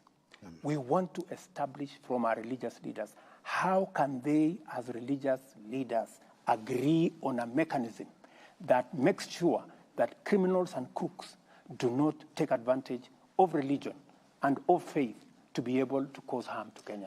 Mheshimiwa Rais, kabla ya kakangu kuuliza swali, umezungumza na napenda nikupongeze na kukuhongera kwa kuomba msamaha mbele ya Wakenya, lakini Waswahili wanasema ada ya mja hunena, lakini muungwana ni kitendo. Wana Malindi hadi leo wanalia kwamba idadi ya watu 200 kupotea, huja kanyaga guu pale kwenda kusema nao kuomba msamaha. Kiongozi wa upinzani Raila Odinga alikwenda kule na akafungiwa kuingia, na wengi wakasema afadhali huyu ametukumbuka, rais hajafika. Huu ungwana wako uko wapi hapa, Mheshimiwa Rais? Hiyo ni siasa. Pale kwenda pale kwa kiongozi wa upinzani inasaidia nini? Yeye si mjasusi, yeye si askari, yeye si daktari, hajaenda kufanya ile kazi ya kutoa miili. Ameenda kufanya nini? Askari walisema pale kwa sasa ni crime scene. Yeah? Wale ambao wanatakikana pale kwa sasa ni wale watu ambao wanahitajika katika hiyo shughuli. Wale watu wataenda kufanya forensic work, wale madaktari, wale wapelelezi ndio wako pale. Wakishamaliza ile kazi, yeah, ndio tutapata nafasi, wakishamaliza ile kazi ambayo inaambatana na sehemu yao kama professionals wa hiyo field. Ndio sababu hata yule bwana aliambiwa, bwana, hapa ni kuna wenye wanakubaliwa kuja hapa kwa sasa. Lakini tumezoea kama Wakenya kila jambo siasa. Unajua sasa mimi nimekuja hapa. Kama huna ya kufanya pale unaenda kufanya nini? You know? Kwa sasa mimi nimechukua nafasi yangu, nimetuma kila mtu. Waziri wangu ambaye ni wa usalama ako pale every 2-3 days he's there. Lakini pia wewe utakwenda make sure pale mambo ya hayo yote yatakuwa yamemalizika, the place has been declared it's no longer a crime scene, I will go to Malindi. Okay. Na Mheshimiwa Rais, kutokana na uzito wa swala hili la maafa ya Shakahola ambayo kwa kiasi kikubwa sasa yamekuwa gumzo, uliyataja maafa haya sawa na ugaidi ama sawa na tukio la ugaidi. Hata kusema kwamba ni sawa na tukio la ugaidi, uliyasema kwamba huu ni ugaidi. Lakini kulingana na jinsi mnavyoendesha taratibu hizi za kuchunguza na mashtaka, hamuonekani kuyapatia uzito ambao unaendana na swala la ugaidi. Kwa nini? DPP amekuwa pale, DCI amekuwa pale, mkubwa waziri mwenyewe amekuwa pale. We have close to, I think, 150 different officers in Malindi. In fact, we transferred all the other officers from Malindi, the ones that were there before, so that we have a clear picture of what to do in that scene of crime. So we have taken it as seriously as it would get. I think my Minister for Interior has been there 5 or 6 times. I have told you he's there every 2 or 3 days. Doesn't that show, doesn't that tell you we take it seriously? I have also appointed a judicial commission of inquiry. I have also appointed a task force to look into all the matters so that we are not only looking at the crime itself. Okay. We have men there doing that. We are also looking at accountability, because that is what the Judicial Commission of Inquiry is going to come with. And we are also looking at how do we prevent this from happening again by appointing a task force. Okay. So if there is something in the level of seriousness, yes, Mr. President, we have taken it very seriously. Mr. President, just to be clear on this, tonight you have mentioned my fellow countrymen and women. Yes. On many occasions. Yes. Your fellow countrymen and women, the Kenyan people, want to understand why the government has locked out the media in Shakahola. Question number 2, because the media has been locked out, your fellow countrymen and women want questions answered. Because you're the commander-in-chief and you get raw intelligence and briefings every morning here at State House. What exactly is the true picture of Shakahola? If it was meant for the media, you know, Abdi, even if you went to Shakahola, would you go and film the graves and bodies that are disintegrated and take it to the people of Kenya? Would you do that as a responsible journalist? There are ethics that guide us. We can't do that. Yes. But why the blanket? There is absolutely media blackout? There is absolutely the sin that is there is not a sin to report. Yeah? The sin that is there is not a sin to report. And my friend, what would be there to hide about graves and dead people? Surely. Tell us the true picture now. Because you get the intelligence, isn't it? I get the intelligence. And you label yourself as But do you know why there is intelligence? Yes. There is intelligence because there is a limit as to how far you can go with intelligence. If intelligence was meant for the media, it wouldn't be intelligence. Okay, not the media per se. It's the Kenyan people who want answers. But you are the media. Hang on, Mr. President. There is a way I am going to communicate to the Kenyan people when the time comes. It's through us, the professionals in the media. That's why here we are tonight. You speak to the Kenyan people about a raft of issues. Now, the Kenyan people want to understand the concerns that they have about Shakahola. Can't you tell them, the sovereign people of the Republic of Kenya, about the truth? When the time comes for me to speak about Shakahola, I will to the people of Kenya. When is that going to be? As it is, the people of Kenya will get information from the officers on the ground to the extent that that information can be shared. But it is not fair and it is not right, Abdi, for you to tell me that I come and broadcast intelligence information. You know that's not possible. Probably, even if you try how. Mr. President, I just want to ask you this. You receive intelligence briefs, like my colleague Ayub says. We've seen people in this country being profiled on the basis of their religion. I have to ask you this, Mr. President, and I'm sure Kenyans would want to know. You've admitted that there was some complacency from security organs. Had this been done by another denomination, would we be talking about the same thing? Yes, we would. I have always refused the blanket condemnation of any religion. That is why when, for example, Alamin Kimathi was profiled and taken to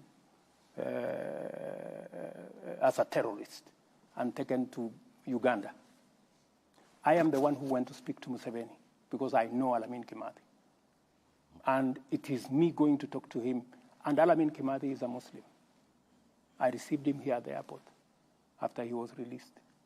Because we must not allow, the same way I will not also agree that this incident is used against all the churches and all the religion.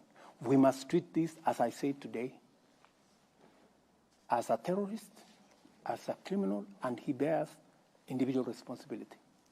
But beyond that, because the name of religion has been used, that's why I have taken the extra step to ask religious leaders. We do not want another incident of this nature. So let us speak to ourselves. Let the church, let the religious bodies, let the Muslims sit down as religious leaders and come up with a self-regulation mechanism, the same way you guys in the media have a self-regulation mechanism, so that you avoid, because there are rogue journalists. True or not true? Yes, they are. They extort money, they do what, and they are reported to the Media Council, your organization, and their steps are taken, right? So we're asking that should be from where I sit, but I am waiting for their recommendation. If they tell me there is a different way of doing it, I will look at it. That's why. Rais, pengine uzungumze na Mkenya, manake hili ni swala ambalo tulishuhudia wakati ambapo watu walikuwa wakiokolewa pale. Kuna wale hata walikuwa wanakataa, wanasema ya kwamba wanataka kuniua, kumaanisha ya kwamba swala la dini na siasa ni mojawapo yale masuala ambayo yanafahamika kama emotive issues. Zungumza tu na Mkenya kuhusiana na umuhimu wa kuwa macho zaidi anapofuata hata dini fulani. Nataka niwaeleze ndugu zangu wa Kenya, tafadhali tuwe waangalifu. Kuna mafundisho ambayo yanaelekea mahali ambapo si pazuri. Ukisikia dini inaanza kusema usiende hospitali, usipeleke watoto wako shule, sijui dunia inaisha, sijui miezi 6, sijui miezi 2, ujue pale kuna kasoro. Ukisikia mtu anakuambia uza mali yako upeleke pesa kwake, ndio upate sijui barabara gani ya kwenda sijui mahali gani, kuzimu sijui mbinguni. Yeah? Lazima tuwe waangalifu, so that as the citizens of the Republic of Kenya, it is very, very important for us to know that radicalization of whatever nature, radicalization in terrorism, radicalization using religion, radicalization using politics is dangerous, because it leads people to make irrational decisions. And we must always be careful. Right. And that is why I have said, because this incident is serious, I would want to listen to religious leaders, religious professionals, to tell us, how do we make sure that Kenyans, innocent Kenyans, are not radicalized using pulpits or religious doctrine? Because what the likes of Mackenzie are doing is what Al-Shabaab are doing. One using the Bible, the other one using the Quran. And we must deal with that situation, because it is a real situation, and we must deal with it. Mr. President, just as we wrap this up, you've admitted that, yes, there was complacency. 600 people missing. That's a huge number. Someone somewhere must have known. What degree of complacency are we talking about? And are we going to see heads rolling? Oh, yeah, because, and that is why I have a judicial, because the Judicial Commission of Inquiry will put people to account. The chief will have to account. The intelligence officer will have to account. The CID officer will have to account. Or the whole chain has to account. So people will be held to account, because this is not a simple matter. Thank you, sir. I want to take us back to, an issue that is of great public importance and interest, and this is with regards to the cost of living. Like you said, this is a hot issue, hot potato issue. You have said, and you've been saying this recently, that before you took office, the cost of unga was at a certain price, beyond 200 bob. And since then, it has actually been coming down, and it's come down to the latest figure I heard you mention yesterday was about 170 shillings. Where is this 170 bob unga? And what specific interventions of your government are you crediting for that? What did we do? To sort out the cost of living issue, there are two things. Increase production. That's why we're working with the farmers to increase production. We're supporting farmers with fertilizer, seeds, and as I told you, 200,000 additional acres of land have been put into production. So that's number one. Number two, increase supply at the moment. That is why we have imported close to 250,000 tons of maize. We have imported about 75,000 tons of rice. We have imported, I don't know the numbers, maybe 40,000, because I even had to speak to the Prime Minister of Ethiopia, because they had some beans. We have had to import about 100,000 tons of cooking oil. These are the interventions different, because different from my former friends who went and gave money to millers and spent 8 billion shillings. To import all this maize, it is not going to cost us anything, because we are just increasing the supply, cost for cost, right?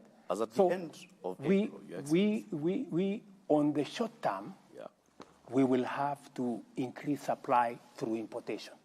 On the long term, we will increase supply using production. That is how to deal with the cost of living. And by the way, I spoke about it with clarity during the campaigns. I promised the people of Kenya we are going to reduce the cost of fertilizer.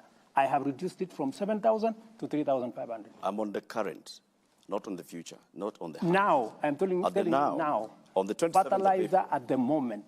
The Cabinet Secretary for Agriculture was meeting with the people that he had given license to import. And he was reading them the Riot Act. He said, as of now, I'm not even sure which of you has imported the maize and who hasn't. The figures from the Ministry of Agriculture as at the end of April was that 90,000 metric tons of maize had been imported, not 250, like you've said. It was 90,000 as at then. And in fact, the CS was telling the importers, I want you to come and give me a list of what you've imported. So it's clear that the Ministry of Agriculture is not aware of how much has let come. me Or give is you, not in control let me, of how much is coming. let me give you the numbers.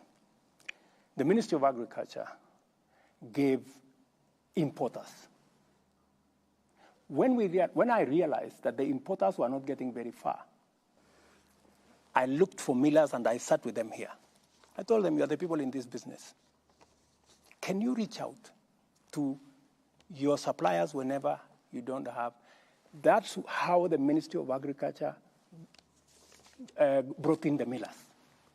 It was because of that frustration, because the people that had been given the license to import failed to import. So we had to take the second queue.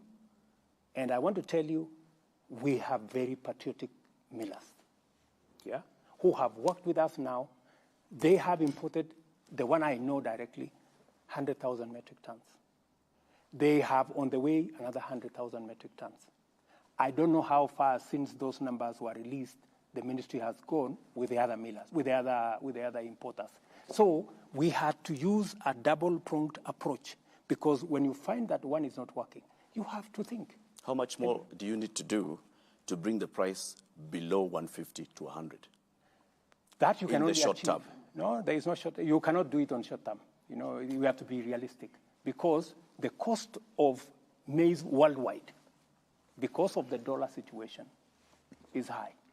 Yeah, the only sure way, my good friend Latif, the only sure way to reduce the cost of living, to reduce the cost of food, is through production. And production, he has a question. Yes, tell me about. Well, Mr. President, there's a survey that was done by the Central Bank of Kenya that shows only 29% of farmers have received the government-subsidized fertilizer. We're talking about over 70% of Kenyan farmers who've not been able to get the subsidized fertilizer. We also have issues of decentralization. Some farmers have to travel for long distances. For instance, from, let's say, Embu all the way to Kitale, fertilizer. That's not true. My brother, that's not true. It is true. It is true. No. There is no farmer from Embu that goes to Kitale. Please, Eric, please. No. Your story is fake. It's not true. Mr. President, though, 70% of farmers are yet to get the government-subsidized fertilizer. What do you make of that? That statistic is wrong. Yeah. I have the numbers. How many? And I monitor the numbers. By, I think yesterday, actually I have it on my phone. I monitor every day. It is on an app. It is not possible for anybody to lie to me. What percentage? By yesterday, we had done 2.7 million. Yeah? Actually, farmers had paid by yesterday 9 billion, meaning we had almost spent about 6 billion of government money on fertilizer subsidy. And by the way, it is the first time, and I want you to bring a farmer on TV to say that they didn't get subsidized fertilizer and that they had to travel from Embu to Kitale to get fertilizer. Na Mheshimiwa Rais, tuzungumzie hili la siasa kidogo. Hiyo jana ulionekana kinara wa muungano wa Azimio Raila Odinga katika mazishi ya Mukami Kimathi, na baadaye mkakuwa pamoja katika uwanja wa Kasarani katika mashindano haya ya Kipkeno Classic, na mlishiriki jukwaa moja mkakosoana kwa heshima. Lakini wanasiasa wa pande zote mbili, serikali Kenya Kwanza na upande wa muungano wa Azimio, wanapokuwa katika majukwaa na wafuasi wao wanadhihirisha cheche, na baadhi ya wafuasi wanachukulia hili kama swala la uadui. Utawaambia nini? Na zaidi pia ulisema kwamba unajua hatma ya maandamano ya Raila Odinga. Je, umeanza kuishughulikia hiyo hatma?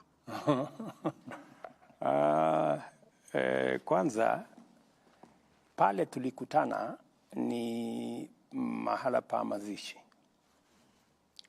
na ni kawaida kama viongozi, kwa sababu lile jambo ni jambo ambalo linatufaa sote tushughulikie, na ilikuwa ni nafasi nzuri ya pia kuzungumzia mambo yaliyoko katika taifa letu la Kenya.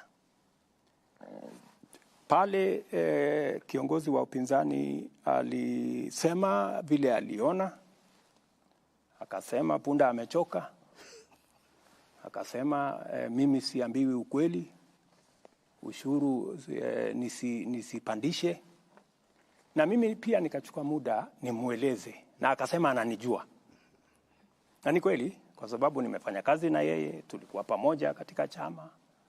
Pia nikachukua hiyo nafasi kusema pia vile ananijua na mimi namuelewa. Pia na kumsoma. Yeah. So, ikawa ni nafasi nzuri yeye aseme na mimi pia nikasema.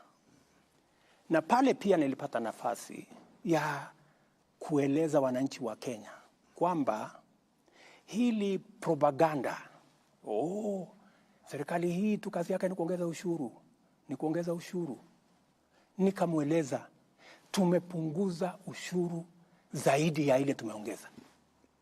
Tumeondoa bilioni 15, bilioni 500 ambayo ingekuwa katika budget kama wao ndio wangeendesha serikali. Tumeondoa ushuru kwa mambo ya fertilizer, raw material. Tumeondoa ushuru kwa mambo ya clinker, kwa simiti. Tumeondoa ushuru kwa samaki. Tumeondoa ushuru kwa mambo ya furniture. Tumeondoa ushuru kwa mambo ya mahospitali, equipment ya hospitali. Tumeondoa ushuru kwa chuma na simiti, kwa sababu tunataka kukuza manufacturing yetu. Tumeondoa ushuru katika sehemu karibu 15. So sio kweli hii porojo inaendeshwa na wenzetu wa upinzani wakisaidiwa na vyombo vya habari kwamba serikali hii inaendesha tu mambo ya kuongeza ushuru. Sio kweli bana. Na utawaambia nini vijana ambao ni wafuasi wenu kutoka pande zote mbili, upande wa Kenya Kwanza na upande wa Azimio, ambao wanachukulia tofauti zenu za kisiasa kama uadui ama swala la kufa kupona? Tofauti za siasa ni tofauti ya maoni na tofauti ya sera.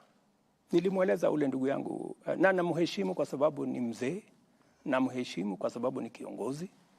Nikamweleza kwa heshima ya kwamba wewe unaamini kusubsidize consumption, ambayo ni njia moja, lakini kwangu mimi ni njia bure.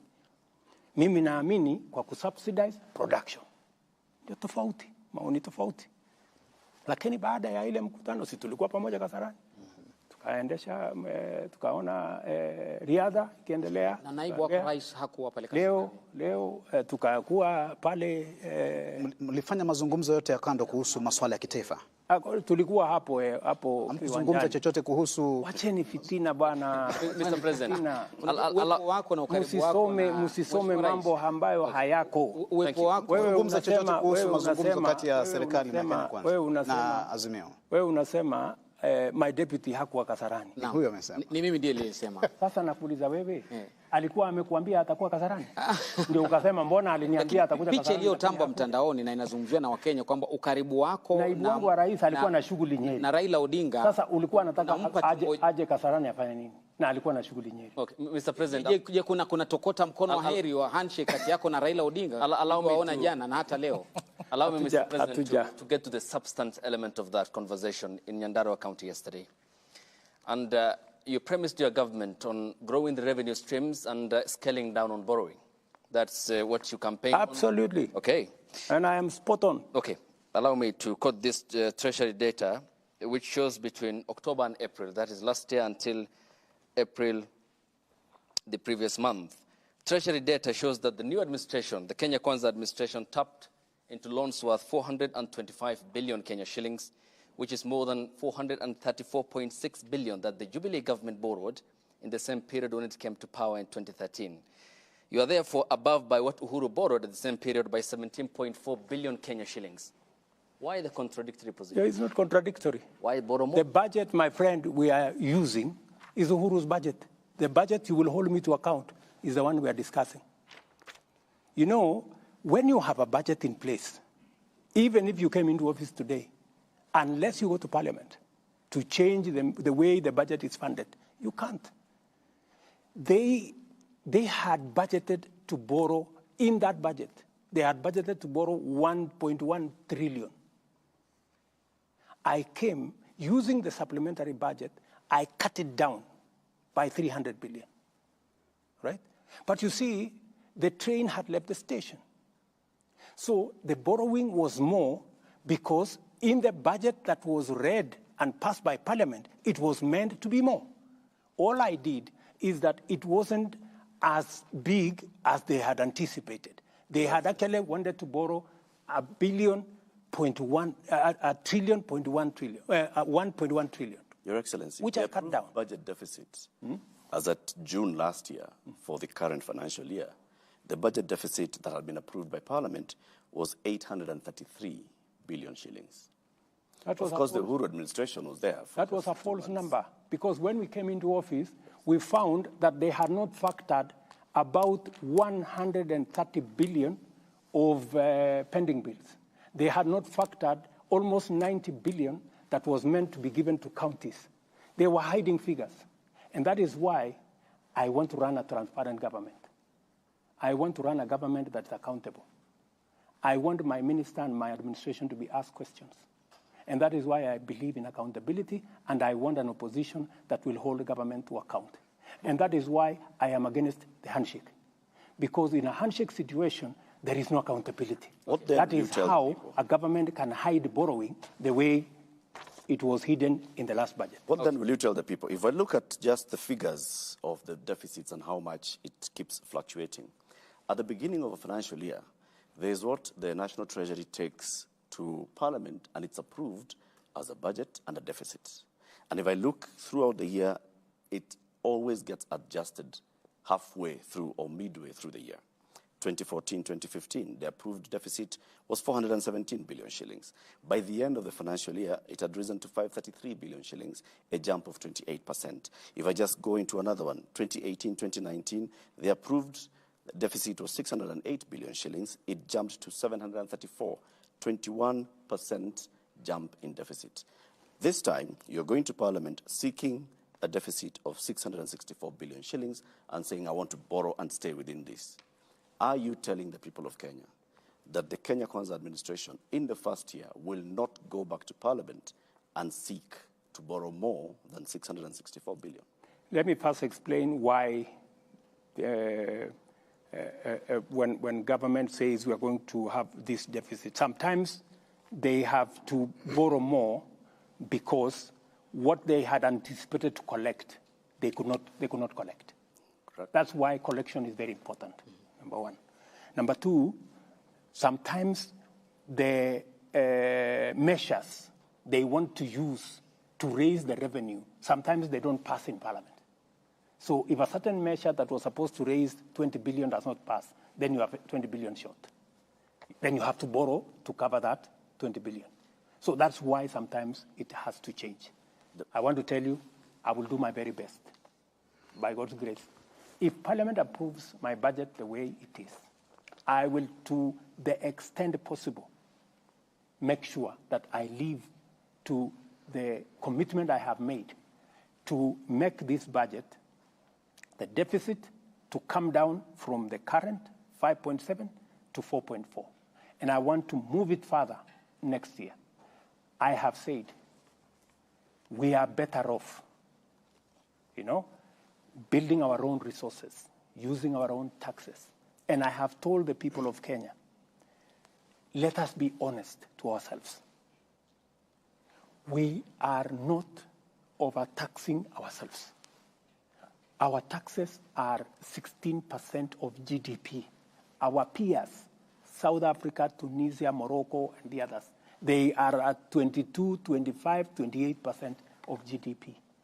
If we have to measure up our public goods, if we have to build the roads, if we have to get our education up to standard, if we have to get our health and water and all the other public goods up to standard, we have to pay taxes We have to agree which areas, can we stimulate so that we do more manufacturing, we do more value addition. By the way, part of the reason why we are in this hole is because our manufacturing came down,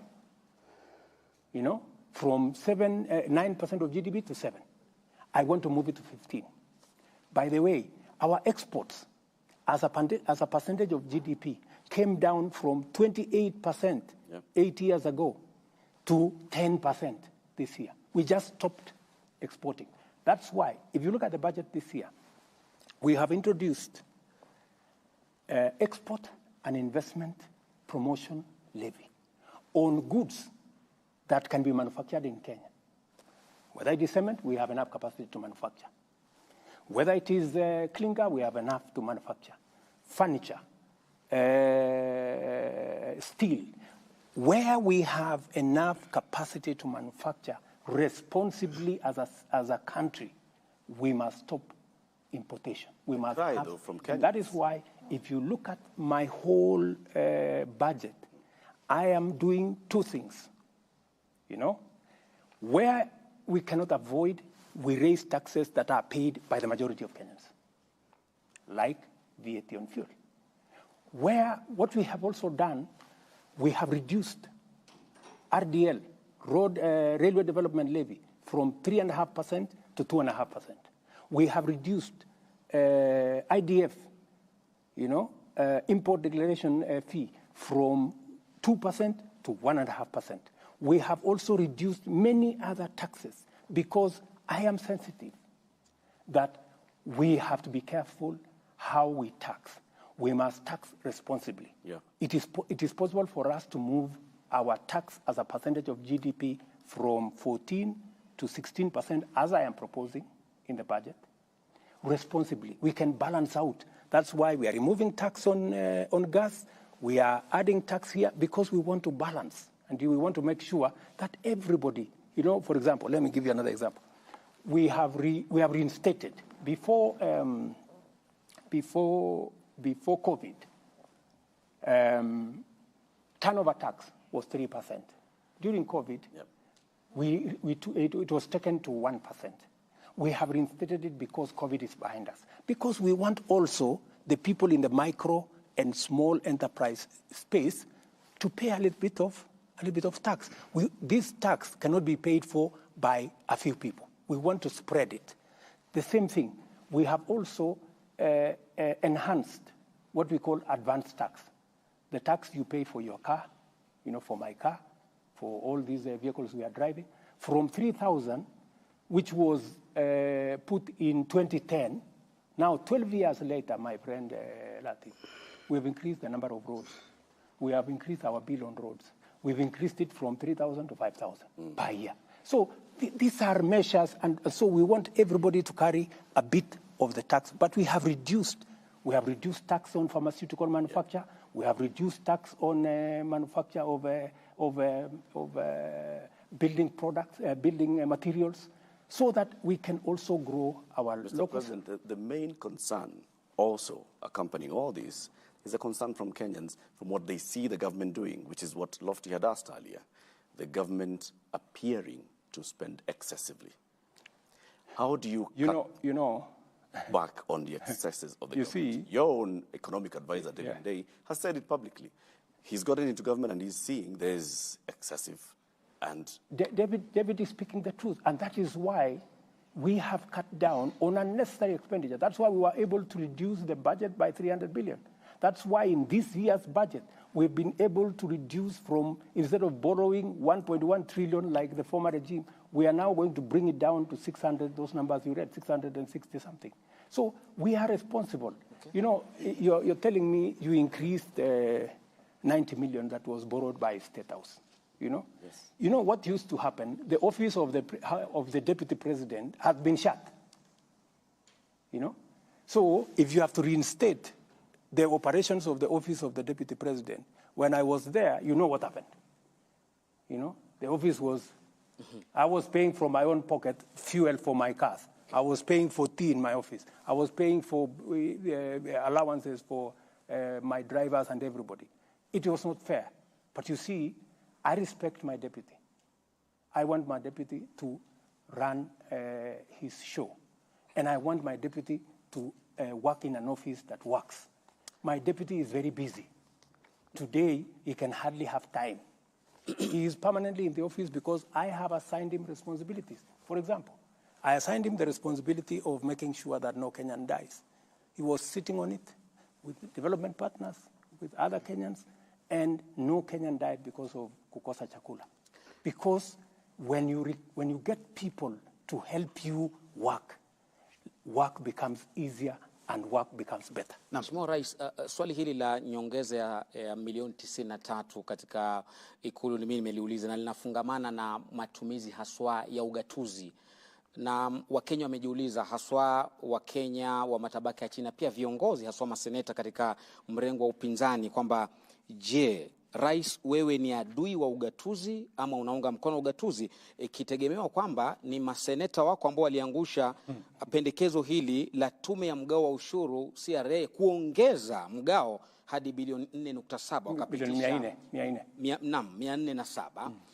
Na katika hali hiyo, je, unaona wewe unaunga mkono ugatuzi? Manake katika Ikulu unaweza ongeza milioni 93 tu katika kipindi cha wiki moja ikipitishwa, lakini fedha kwenda katika county hakuna, mpaka zinapunguzwa. Unaunga mkono ugatuzi ama ni adui wa ugatuzi? Mimi ni rafiki mkubwa sana wa ugatuzi. Basi mbona na waulize magavana wetu. Wananielewa vizuri sana. Na nataka nikueleze, nilizungumza na magavana wetu, nikawaambia, my friends, siwezi nikaenda nikakopa tukuje tugawane. Hapana, hiyo siwezi kufanya. Hivyo ndio tulikuwa tunataka tufanye. Hapana. Nikawaambia tugawane ile ushuru tumeokota. Ile ya kuenda kwa sababu mwaka uliopita iliisha mwaka kama tuko na deni ya karibu bilioni 90 pesa ya makaunti. Mimi ndio nimekuja kuilipia. Na ni kwa sababu tulijidanganya, tukawaambia tutawapatia pesa kiasi hii. Haikupatikana hiyo pesa. Ikabidi ivuke iende mwaka unaofuata. So mimi nimewaambia safari hii, ndugu zangu, budget nimepunguza borrowing, ile mikopo, kutoka karibu trilioni 1 mpaka milioni 600. Kila mmoja wetu akaze mshipi. Yeah? Sisi tutakaza mshipi upande wa serikali ya kitaifa na kila mtu. Na ndio sababu tulikubaliana na wao pesa ambazo tutagawanya kwa counties ni bilioni 385. Kwa hivyo uliwashawishi maseneta wako kuangusha ile pendekezo? Sio maseneta, niliwashawishi magavana. Lakini pendekezo ile liliangushwa pale wakati wa kupiga kura. Je, kulikuwa na mkono wako kwamba wale maseneta wanaogemea upande wa Kenya Kwanza waangushe? Wale maseneta ni viongozi. Wako na akili. Ndio walichaguliwa. Ile kazi ni kazi yao. Lakini wale wananisaidia kazi ya kuendesha serikali. Kwa sababu mimi na wao tulichaguliwa upande mmoja. Mimi na wao tuliuza sera pamoja na wao. Kwa sababu ni viongozi wa Kenya Kwanza na wanaelewa mpango wetu. Na wanaelewa budget yetu. Na wanaelewa kiasi ya pesa tuliyoko nayo. Na mimi nataka nikuulize, kwani wale magavana hawatoki kwa county? Kuna gavana wazimu hataki pesa iende kwa county yake. Lakini you have to be realistic. You live within your means. Lakini magavana wao hao wamekuwa kilia kucheleweshwa kwa pesa, mishahara na kadhalika. Na ndio nimesema, as decent, responsible people and leaders, we cannot live beyond our means. We have to be brutally honest with ourselves. What is possible and what is not possible. And I have sat down. I am the only president who has taken a lot of time. I have sat down with governors for 2 days. We have agreed on what we are going to do. We have agreed on joint plans. In fact, we have agreed with the governors that we are going to co-invest, just to show you the level of comradeship between my administration and the governors. We are going to jointly sponsor county, aggregation, and industrial parks. I have put 5 billion shillings in the budget to support that county function because I want to reduce post-harvest losses. I want to bring on board value addition because that will happen if there is a partnership between the counties. Agriculture is devolved. They will work and aggregate because the power of aggregation helps us to provide storage. Therefore, we minimize post-harvest losses. It also gives us an opportunity to create volume where we can market. And number three, it gives us an ecosystem for us to value add so that we can take it forward. And by the way, in those, just let me finish. In those county aggregation and industrial parks, we have also linked them to commodity exchange and warehouse receipting so that counties can be linked. So that, because, you know, the problem we normally have is there is plenty in one corner of the country and there is scarcity in another corner of the country. And in between, there is no mechanism of how do you make sure that you close the gap between where you approach. In another corner, food is going to waste because it is too much and it cannot be absorbed. On another corner, people are dying or people are hungry because they didn't have food. So commodity exchange and warehouse receipting is going to link the county aggregation and industrial park. I have a direct question on that, Mr. President. So 385 billion shillings is the proposal to go to counties as revenue share. And then there's the extra conditional grants at 44 billion shillings. Correct. Foreign finance projects at 33 billion shillings. County industrial parks at 4.7 billion shillings. Exactly. Medical equipment scheme at 5.9 billion shillings. County headquarters, 454 million shillings. And some money coming from the judiciary, 108 million shillings. It comes to 429.7 billion. Now, all the others that have mentioned sound like the national government giving money to the counties to do the national government's work. Why not give counties 429 billion shillings to determine where they want to invest their money? It is the nature of the law. The law provides some of those resources come from development partners, and we negotiate with development partners. Sometimes it is we have to receive the money as national government because sometimes development partners cannot go and sign 47 agreements. They prefer to sign one agreement with the national government on the understanding that this money will be passed to the counties. So it is just an accounting government procedure that dictates that some of the time we do that. Some of the grants, is exactly what I was telling you. Yep. We are providing 5 billion shillings. 4.7 billion, the one you have read, will go to the county.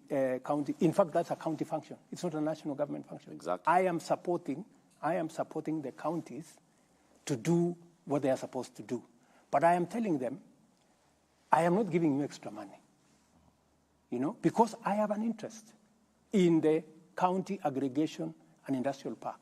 Because I want to make sure, because, sometimes you send the money to a particular county, and they go and decide to do something else. They go pay salary. They go for a trip to where. So that we don't want. They are accountable.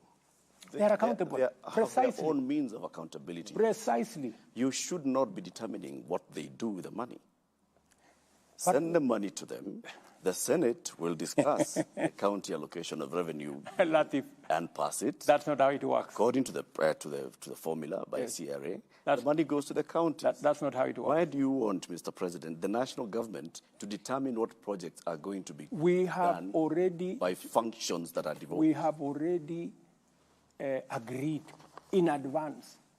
We have already agreed. And by the way, I was here with the chair, Anu Waiguru, and her deputy, the governor of Wajir. Day before yesterday, I think, I was here with them. And they came for us to agree what is the procurement model of that particular exercise. And I told them the county will procure. Let the county, every county should procure the county aggregation, how it is going to be built. All we have agreed with them. The same way we agreed on the design of all our Tibet institutions. We have agreed on one design for the county aggregation. For what purpose? Number one, for standardization. Number two, to avoid another architect going to charge sijui 20 million because they have gone to some place. And so we are approving one generic design. And that is the design that is used everywhere. We've done it with Tibet. It's very successful. Number three, we have also agreed for purposes of accountability how much it's going to cost. We have done a BQ so that somebody does not go and sit somewhere in Kisumu or in Eldoret or in somewhere and say, oh, you know, this thing has cost 600, 700 million. We know the cost. So we have agreed ahead of time. This is going to be the cost. You procure. This is the BQ. This is the design. There is no other cost. Okay. Mheshimiwa Rais, tukisalia kwenye hili swala la ugatuzi na utendakazi wake, sekta ya afya imekuwa ikikumbwa na changamoto mbalimbali na wengi wanauliza, je, sekta ya afya kweli iko salama mikononi mwa serikali za kaunti? Mimi ninaamini kabisa katika uwezo wa makaunti kusimamia sekta ya afya.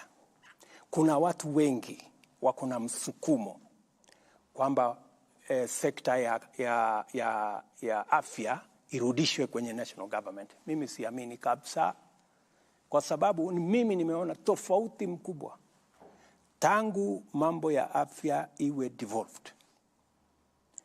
Madaktari wameajiriwa, wauguzi, nurses, clinical officers, equipment, ujenzi.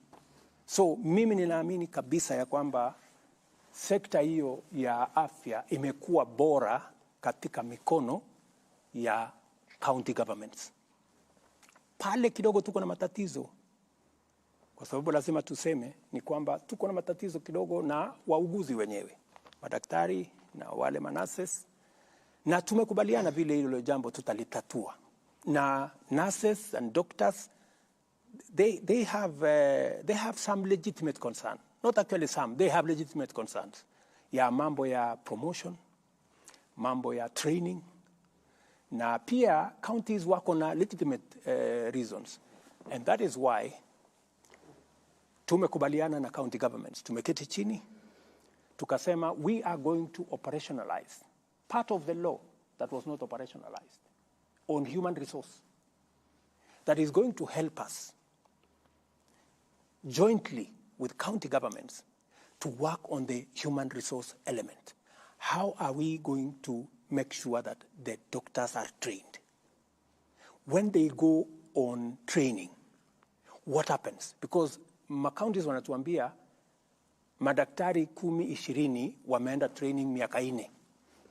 Bado wanapata mshahara katika county. Kwa hivyo hawawezi kuajiri daktari mwingine miaka 3, miaka 4. So lazima hapo pia tuketi chini, ni vipi? Ni wakienda katika training, nani atagharamia hiyo training? Tuko tayari kama national government kujadiliana.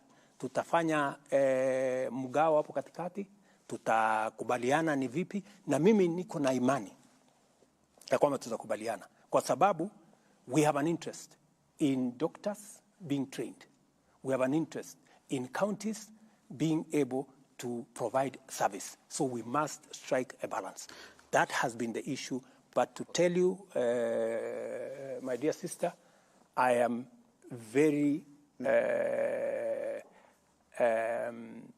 have full confidence, let me say, in the ability of counties to discharge the responsibility of health. Na Mheshimiwa Rais, kuna sekta hii muhimu ambayo pia inataka tuiangazie katika mazungumzo. Just one minute, tafadhali. Sawa sawa. Pia, just to show you how well we are working with the counties, because I believe that reasonable people can arrive at a consensus. We have also agreed with the counties that we are going to have a new paradigm in the delivery of health, that we are going to reduce on curative, we are going to enhance on promotive, and on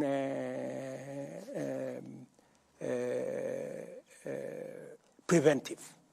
Those two, on preventive and promotive. And that's why we have agreed with them that jointly between the national government and the county government, under the new plan that I am pushing, we are going to change what we call today community health volunteers. We're going to change them to community health promoters so that we can pay them a stipend. And we can also equip them. We are currently procuring about maybe 2-3 billion worth of equipment for community health promoters. These are close to 100,000 people in Kenya. Okay. And we are going to allocate every community health promoter about 100 homes. So permanently, home to home, they will be visiting. Wako na kitu ya kumesha pressure, ya kumesha sukari, ya kupima kila kitu. You don't have to go to hospital. Na mambo ataanza kukueleza hapa kuna matatizo. Okay. Tafadhali enda hospitali, enda pale discuss. Okay, so we are changing, and I am very happy with the partnership we have with the council. Excellency, in relation to that, and my colleague will come in on another note. There is a brewing scandal at the Kenya Medical Supplies Agency, KEMSA. And this is in relation to the bungling of the Global Fund, which is about 3.7 billion Kenya shillings. We understand that the donors are unhappy because of the flaws in the procurement process.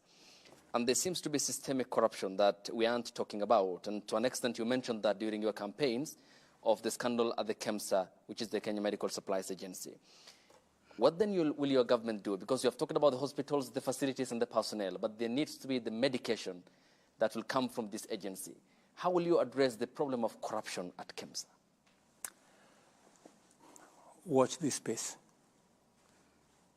What you have said is correct.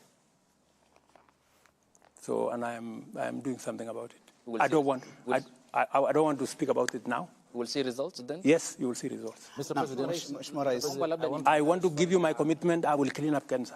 Whatever it takes. Mr. President, whatever it costs, I will clean it up. Related to that, what is your philosophy really about corruption in the country? Do you think it's a big problem? And the high-profile people who had cases before you came to power, and we've seen the Directorate of Public Prosecutions dropping their cases. From where you sit, do you feel they are innocent? It is not for me to judge anybody to be guilty or innocent. Some of them are your allies. The commitment, even if you are my friend, how do I know whether you are corrupt or not? You know, even if you are my ally. So the ability to judge whether one is innocent or not is with the criminal justice system and the investigative agencies. Okay. The commitment I made to the people of Kenya is that I will build the institutions that will deal firmly and decisively with corruption. It is not going to go away in one day. We will have to put up a real fight. And as I do it at a personal level, we have to support the institutions that will help us deal with it as a way of ensuring sustainability. That is why I said the financial independence of the DCI, of the police, of the investigative agencies must get out of the office of the president. Let them run their budget, investigate whoever they want. And I have been very clear to the DPP, I have been very clear to my friends at EACC not to call me on any matter. And I also promised them I will not call them on any matter. Let them prosecute everybody that they want to prosecute. There were days that because somebody is senior or the president has to be informed, I told them I don't want to be informed. If somebody has been found guilty of anything, they should be dealt with in accordance with the law. Let me also tell you, it is the same reason that I am enhancing the budget for the judiciary, because I want the judiciary to appropriate their responsibility and mandate to deal with corruption firmly, decisively, but also in a timely manner, so that we don't have corruption cases running for 3, 4, 5, 10 years. They must be dealt with expeditiously. And that is the clarity that I have made to the judiciary, that we respect their independence, The Chief Justice is free to call me whenever she has called me a few times to discuss with me. She wants additional charges. I pushed to Parliament that let us have an additional 70 charges. Parliament went and reduced it to, I think, 50, which is okay. It's a good start, you know, because I think we need more men and women in the judiciary to adjudicate on all cases, including corruption cases. She came to me about the budget. We came and discussed with her the areas they wanted in the budget. They wanted a few, they wanted this small claims court. We provided the funding for it. The first one is in Nairobi. We gave them the resources to make sure that they begin the small claims court and another hustler court. It's a smaller court. I don't know whether I'm saying the right one, but that one. Because she said she wants to do bottom up. Small claims court. Small claims. Yeah, so we provided the resources for it. She came back to me and told me she wants to complete, I think they have about 20 different buildings in different places for courts around the country. That's why I have put money, because that's why I have given them an extra 4 billion shillings, because it is my commitment that we should build the capacity of the judiciary to be able to handle cases. We should build the capacity of the DCI. We should build the capacity of the EACC so that they can do their job. I cannot do everything. I'm a human being. That's true, Your Excellency. With the capacity also comes responsibility. Yes. Those officers that you've mentioned are the ones that have been involved in what we can call the debacle about dropping of cases. The DPP goes to court and says, I was expecting the DCI to give me more information. The DCI has not given me more information, so I have nothing to take this case forward. The controller of budget went to Parliament, and she actually also spoke about what happened with regards to the Telecom Kenya payment. Now, these are officers who they're independent constitutionally, but they have sworn an oath of office on how to do their job. Do you think they ought to take responsibility for these actions, for taking somebody to court over 8 years, no prosecution proceeds, and then a case is dropped on account of, I do not have evidence? They are the best placed to answer those questions. And they should answer those questions. I mean, if you've taken somebody to court for 8 years, and then you actually did not have a case against them, it was orchestrated, it was malicious, you have something to answer, you know? Because my understanding, from what I have seen in the courts, is that there are people who have been taken to court, and the cases have never moved, you know, from day one. You know, the cases have never made even a step. And it is the reason why I asked Kinoti to resign and leave. Because he was involved in the exercise of politicizing the criminal justice system. Is that sufficient? Which is unacceptable to me. You know, which is unacceptable to me. So, and you can ask Mr. Amin. You can ask the new IG. He rarely receives a call from me on anything, because I want them to do their job. My friend, I have a job to do here. I wake up early, I sleep late. I don't have time to go and do the job of a policeman. Mheshimiwa Rais, I don't have to go and do the job of a judge. Let them also do it. Naomba nilete swali lake karibu na wewe. Wakati wa maandamano ya Azimio wiki ya pili, wiki ya kwanza haswa, kuna wajumbe 5 wa Azimio ambao walikamatwa, akiwemo seneta wa Kilifi Stewart Madzayo, mbunge wa Malindi Amina Munyazi, mbunge wa Kilifi Kusini Ken Chonga, Opiyo Wandayi na wengineo. Na baada wiki moja mlipokutana na kiongozi wa upinzani Raila Odinga na kutoa tangazo kwamba maandamano sasa yatakwisha na mtaunda jopo la upatanishi, siku iliyofuata ilitangazwa kwamba wale mabwana wameachiliwa na hana makosa yoyote. Je, waliachiliwa kwa msukumo wa kisiasa, ama ni hivyo ninavyozungumza kwamba ni kazi ya mtu si yako? Kwa nini sadfa hii ya kwamba leo mapatano, kesho waachiliwa waliokuwa na makosa jana? Kwanza, hatukukutana na kiongozi, hiyo ni story yako. Hatukukutana na kiongozi wa upinzani. Nilitoa taarifa yangu, yeye akatoa yake. Hatukukutana. Hiyo ni ya kwanza. Pole kama kuna mtu alikuambia tulikutana. Jambo la pili. Hiyo swali lingine ya pili. Lakini muhimu kwamba kulikuwa na upatano katika taarifa zenu mbele ya Wakenya, mbele ya umma. Hiyo ya pili, ndugu yangu Matambo. Naam. Matambo. Ya pili ni kwamba kuna mtu anaitwa DPP. Ofisi yake ni independent kutoka kwangu. Ningekuomba kwa heshima umtafute na umuulize haya maswali. Atakujibu. I am sure you will answer. Hili swali Wakenya walijiuliza, ndio maana mimi nimekuuliza kwa nini SADF. Mimi nilifanya yangu ya kama rais. Mimi nilisema kwa sababu hawa ndugu zetu wamesema ya kwamba wanataka wacha niseme hivi, sitaki kusema sana. Nilipata habari kutoka mmoja wa watu wa Azimio, wakaniambia, tafadhali bwana rais, wewe ndio the big brother, hata ingawaje kwa umri wewe ni mdogo kwa kiongozi wa upinzani.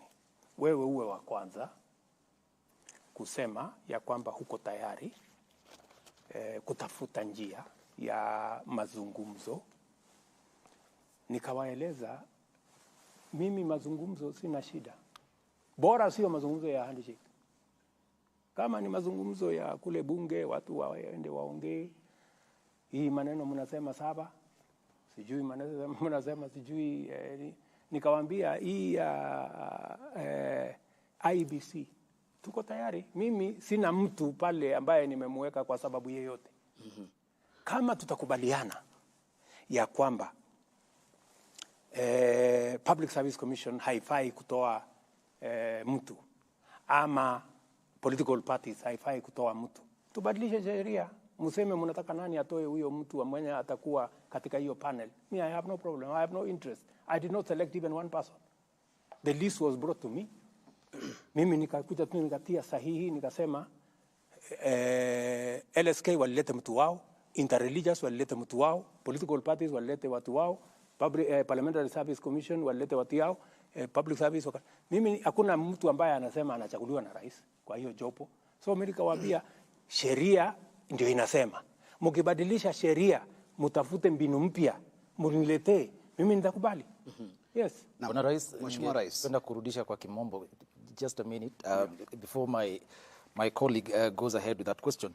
In relation to that, to what Lofty has asked about, the demonstrations and that period before you had an agreement with the former PM, Article 37 of the Constitution talks about the right to picket. Your Interior CS, Professor Kithure Kindiki, indicated that you're considering to make some changes to that law. Don't you think, from where you sit, that is going to take us back to the dark days? I don't think you can take away the right of any citizen to picket. It's not possible. Yeah? But we can all agree the way in which it is done. We can all agree. Other countries have dedicated a street where people can picket from morning up to evening.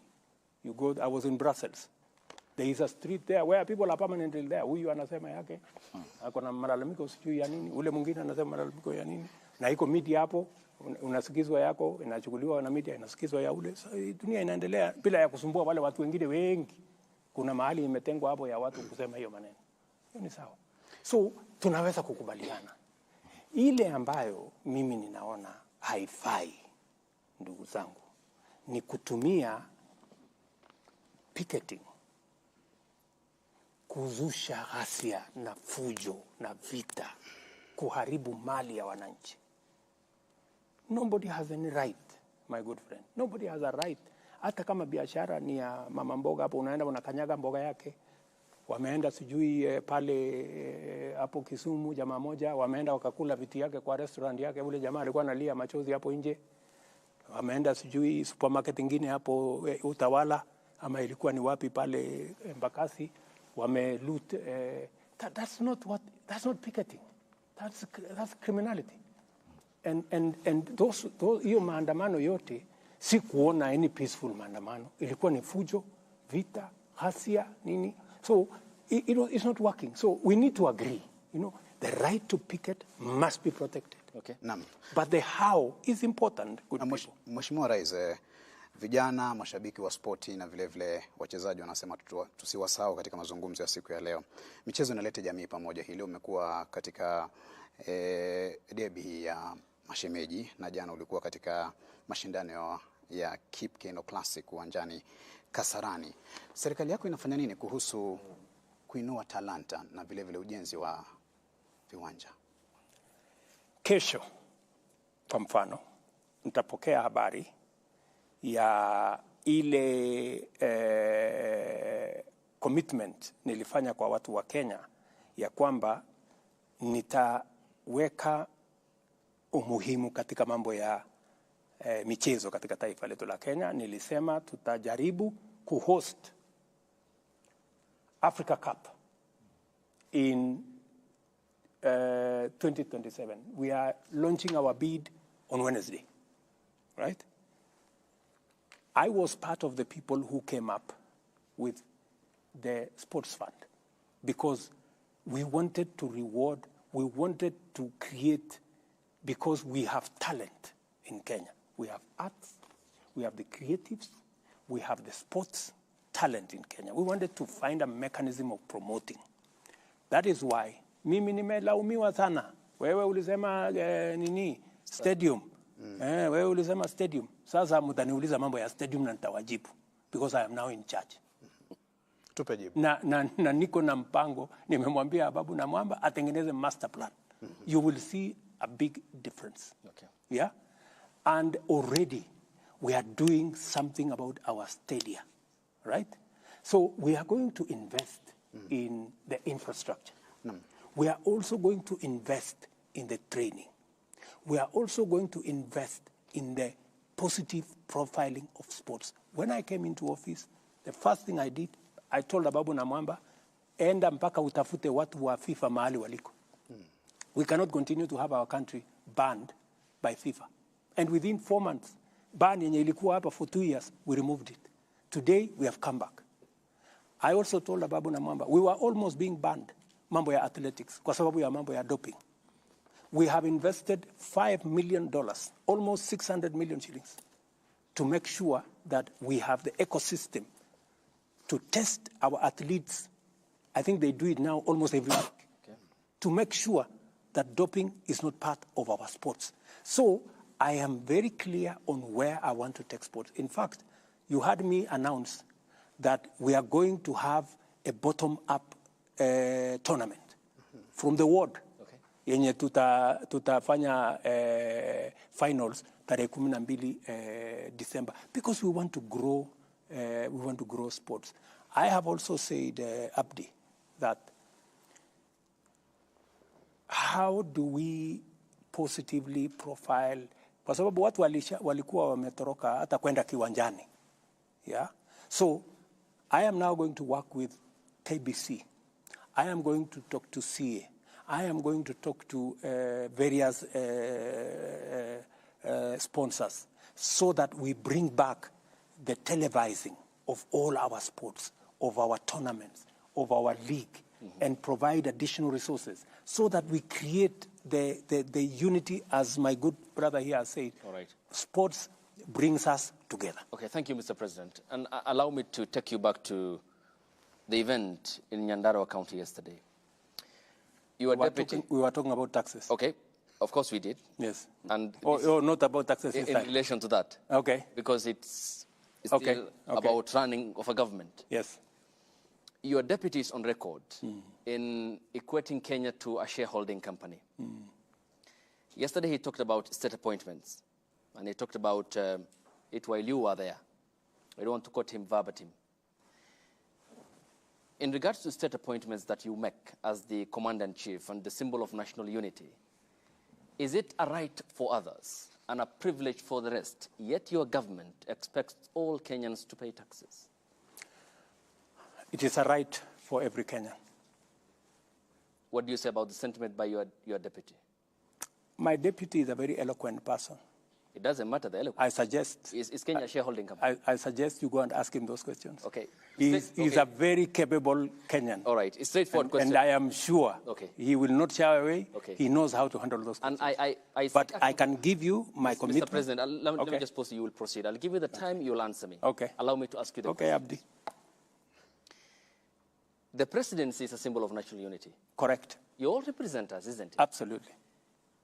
What's your view? Is Kenya a shareholding company, or as the Constitution establishes, a secular state where we are all equal before the law? All Kenyans are equal before the law. When it comes to political appointments, right? Everywhere in the world, there are certain considerations you make. There are people who support you, and they have legitimate expectation. That's why they support you. So, when you're making those appointments, you have to consider national balance. You have also to consider your support base. It happens everywhere. Let me tell you, some people take it to the extreme. You can never accuse me or this administration that I have taken my daughter or my son or my relative and made them an MP or made them a minister or made them something. I will not do that. Yeah? I will not do that. Our competitors do that. They go take their children, they take them here, they take them there, they take them... That I will not do. Because I understand where I am coming from, right? Let me also tell you the following. Sometimes, because of our, obsession, allow me to use that word, it's a bit negative, because we are too much interested in this tribe, this guy is this tribe, this guy is this tribe, this guy is this tribe. We get too absorbed in tribe identity, identity politics. It's time we transited from identity politics into politics of interest. Abdi, the 36,000 housing units that I have launched for construction, there are close to 100,000 Kenyans working. There are Kenyans from all over the place. Nobody asks them when they go to those construction sites as quantity surveyors or technicians or electricians, or nobody asks them which tribe do you come from. I was in Homa Bay to launch the same. And this program of housing is going to be in every corner of the Republic of Kenya. We're going to make sure so that we begin to walk away from 3, 10, 20 appointments. We are so obsessed. It's because of this scarcity. We are so obsessed with 10 people or 20 people. You will discover, for example, it doesn't matter.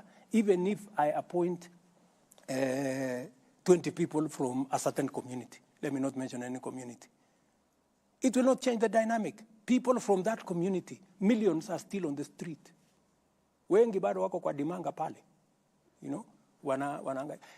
How do we, Abdi, instead of arguing about 3, 4, 5, 10, 15, 20 appointments, how do we create the ecosystem that will employ Kenyans in millions, Kenyans in every part? Right.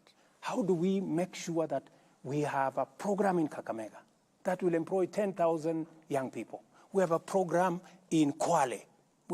That is the program I'm looking for. And that is why, Abdi, I am telling you, and I want to persuade my fellow countrymen and women, please, let us invest our resources in projects and programs that will create 3, 4, 5 million jobs for the people walking in our streets, our own children, our own blood and flesh walking the streets. Don't walk away from them. Don't say, I have a job. How is it my business to bother about the fellows who don't have a job. All right. I mean, surely, Taking we you- have a taking you back from- responsibility, okay. Abdi. You agree with me? We have a responsibility. Okay, we have a responsibility. Yes, we do. Taking you back from that housing element, that, Okay. you have parachuted into that. Yeah. And it seems to be. It's because I am very passionate Okay, about it. seems to be a semantic Because evasion. I see an opportunity for this country to change. Thank you. It seems though it looks like a semantic evasion. Final question on this. Yes. Because it's still on appointments. You said the expectation from those who supported you during the campaigns, and you have to place them somewhere in your government. Good example. Hypothetically, we are seated here. Ayub was your supporter, say, for example, during the campaign. Pardon? Ayub was supporter. I Yes. supported you, your campaigns, Yes. by financing, but I have no qualifications. Eric Latif didn't support you, but is a Kenyan like me who expects to serve his country.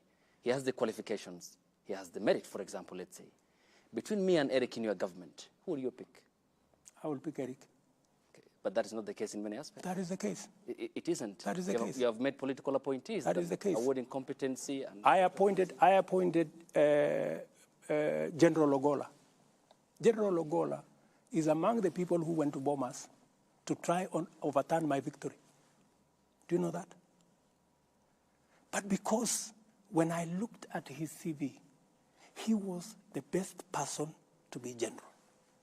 I called him and I sat him down. I told him, my friend, you went to Bomas to try and overturn my victory. But because you are the best person to be general, I'm going to give you the job.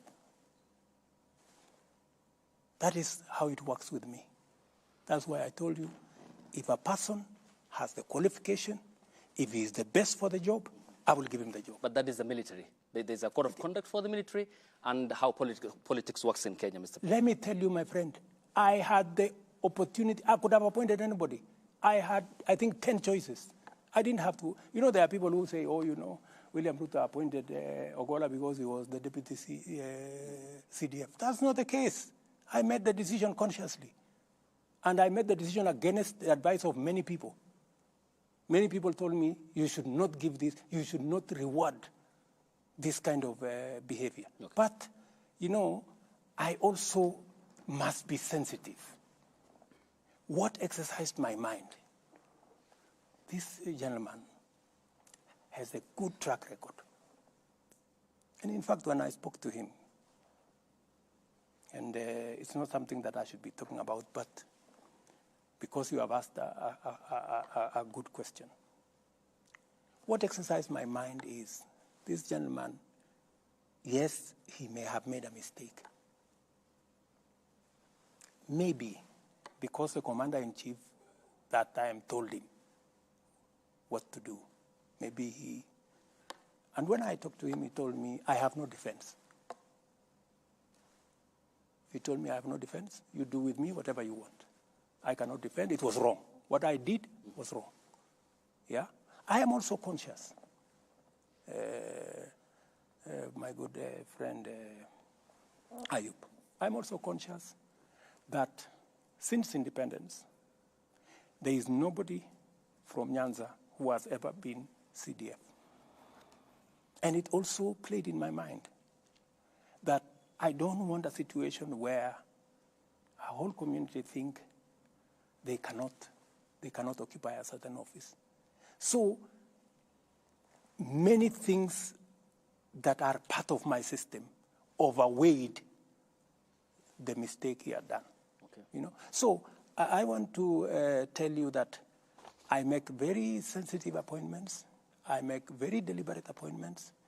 Many of the appointments, of course, that do not have to directly require my signature. Many of these managing directors, I don't know who, they are interviews all over the place. You know, so, and when a panel decides, for example, I was brought a panel that interviewed the CEO of museum.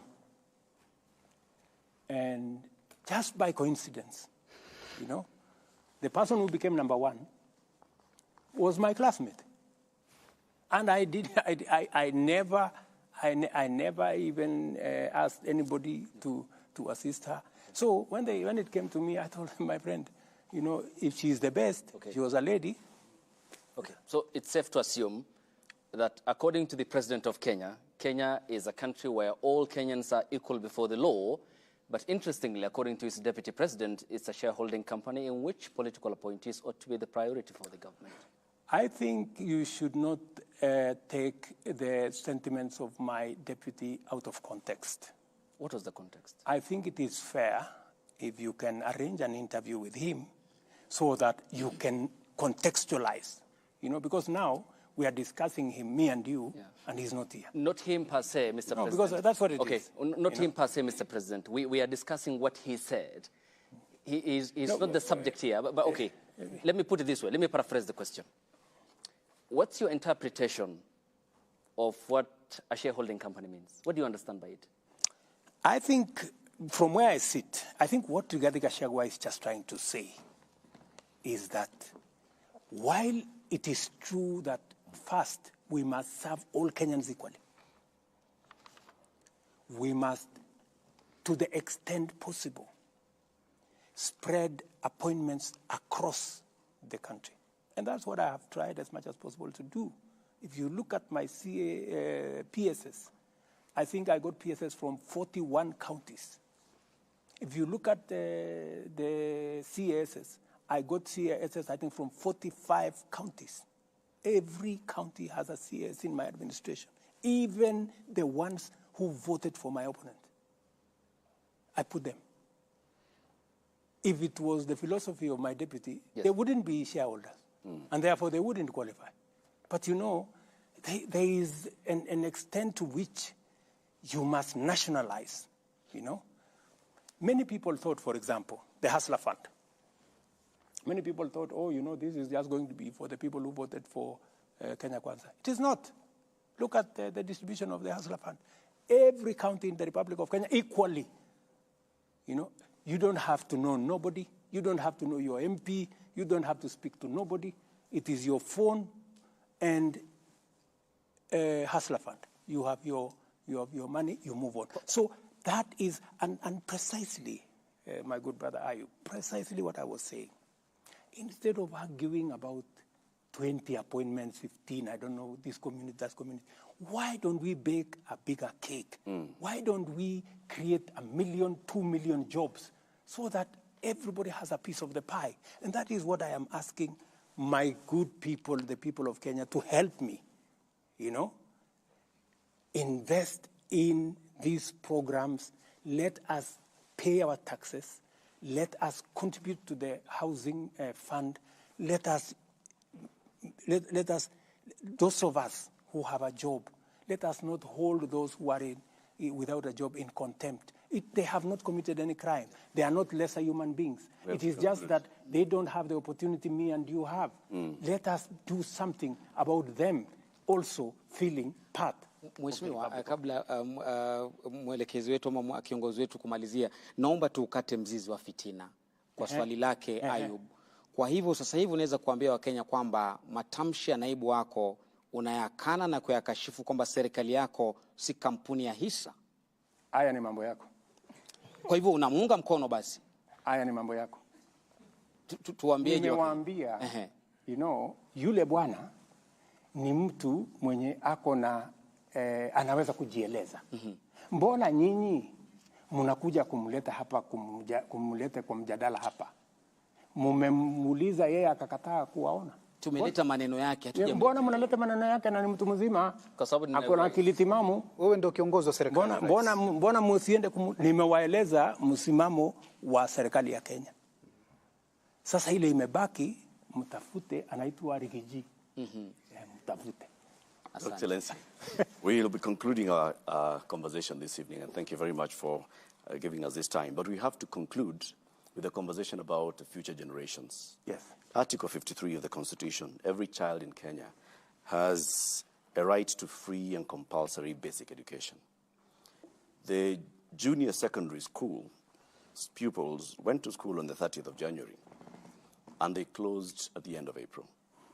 And by the time they were closing, many of them had not received sufficient teachers. Many had not received books. So, by and large, learning did not take place for an entire term. They are opened for the second term. They still have a shortage of teachers. They still have a shortage of books. It has been said that the JSS and the transition of CBC from primary level to the middle level is being bungled. I've not heard you, Mr. President, speak out against this. I've not heard you mention this. Are you aware, Mr. President, that about 1.19 million children in Kenya are not learning, that there's a crisis? When I came into office, I found a big crisis. That is why I appointed a presidential party to look at education. And by the way, I believe that education is the most important instrument of shaping our human capital and our future. Because the biggest asset we have as a country is the human capital. That is what makes Kenya what it is. And education is the one that sharpens our education, our human capital, beginning with primary school. When I came into office, what did I do? I quickly appointed a presidential party to work on it, and I made certain decisions. I reversed the decision that these kids go to a secondary school, because in a secondary school, there was going to be need to build an extra classroom. When we had already a classroom, we would have a bigger crisis if we had gone that route. We already have a classroom in the primary section. I said they should be retained in the primary section. I also made the decision that it is not necessary to change the uniform. Because many of them, we have a problem there of uniform. I don't know how uniform costs, 4,000 to 5,000. I don't understand that. 20,000, Mr. President. 14,000, I don't know. So there is a problem there. There is corruption. We must deal with it. And that's a subject for another day. So I made that decision. I also made the decision to hire 35,000 teachers, the largest ever, right? Because there was a need. I went ahead because that whole education ecosystem, we are working on refining the CBC to make sure that it is not overloaded. We've agreed on some of the elements. We are working on some of the elements. In fact, the bigger problem there was, and I had to talk to TSC, Madam Nancy Macharia, was that some of the teachers had not even been paid. I asked them, is it a question of money? It was not a question of money. It was a question of forms. They need to fill this, they need to fill this, they have not submitted this, they have not submitted that. And it was a requirement because this is public money. If you have not submitted all the documentation, you cannot be paid public money. So we try to expedite that. There is a shortage of teachers, without a doubt. And I said it in the election, in the election process. We have a shortage of 110,000 teachers. I am going to fill that gap. We used to hire 5,000 GRs every year. I have scaled it up to 35,000. I want to hire another 35,000 next year. But Latif, I also have to operate within a budget. I need the resources. Yep. When I try to raise the money, you guys make noise at me. Unaongeza ushuru, unaongeza ushuru. Na wewe ndio huyu, unataka watoto wasome. Hakuna walimu. Wapi walimu, Bwana President? I mean, we all have to balance all these things. So in the meantime, then, Mr. President, for this year, these JSS learners are definitely not going to be able. No, we have made an intervention on how, because the part of the problem is there are some primary schools that did not have enough students to be able to qualify to be a junior. To create a junior secondary classroom. So we're trying to see how we can put together some of the institutions. We're also identifying teachers that have diploma so that we can post them into the JSS, because we now have a bit more in the primary school. So we want to promote those ones in the primary so that they can cover the gap. And hopefully, when we move into this new budget, maybe towards the September, we can then be able to hire them. So what happens to these cohorts? They will be taught. We have made temporary interventions to be taught. But let me also tell you about the whole subject of education. The crisis you have in CBC, you had the same crisis in our TVETs. Our TVETs were almost closing because we didn't have enough lecturers. I have had to make an intervention in the supplementary budget to hire an extra 1,300 lecturers. We have, they needed 3,000. I could only accommodate with the finances 1,300. I will do another 1,700. We have also changed the funding structure of our tertiary institutions, IUP. We've changed the financing structure because we have to be realistic. Our universities, for example, we were giving them 44 billion a year. Yeah? 44 billion was less than 50% the amount of money they need to be able to teach. So we are sending kids there. We've given them half the money. They don't know what to do. They cannot pay the lecturers.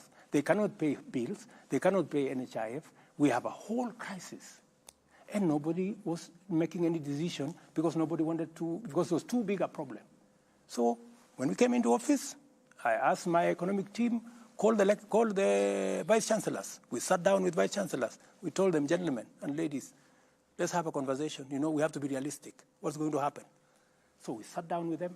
We sat down with the presidential party. I have had like maybe 8 meetings, 2 or 3 hours in my office here on that one subject. Finally, we came up with a funding model, yeah, where 30% of the students, especially those who come from families, about 45,000 students, scholarship fully paid, you know.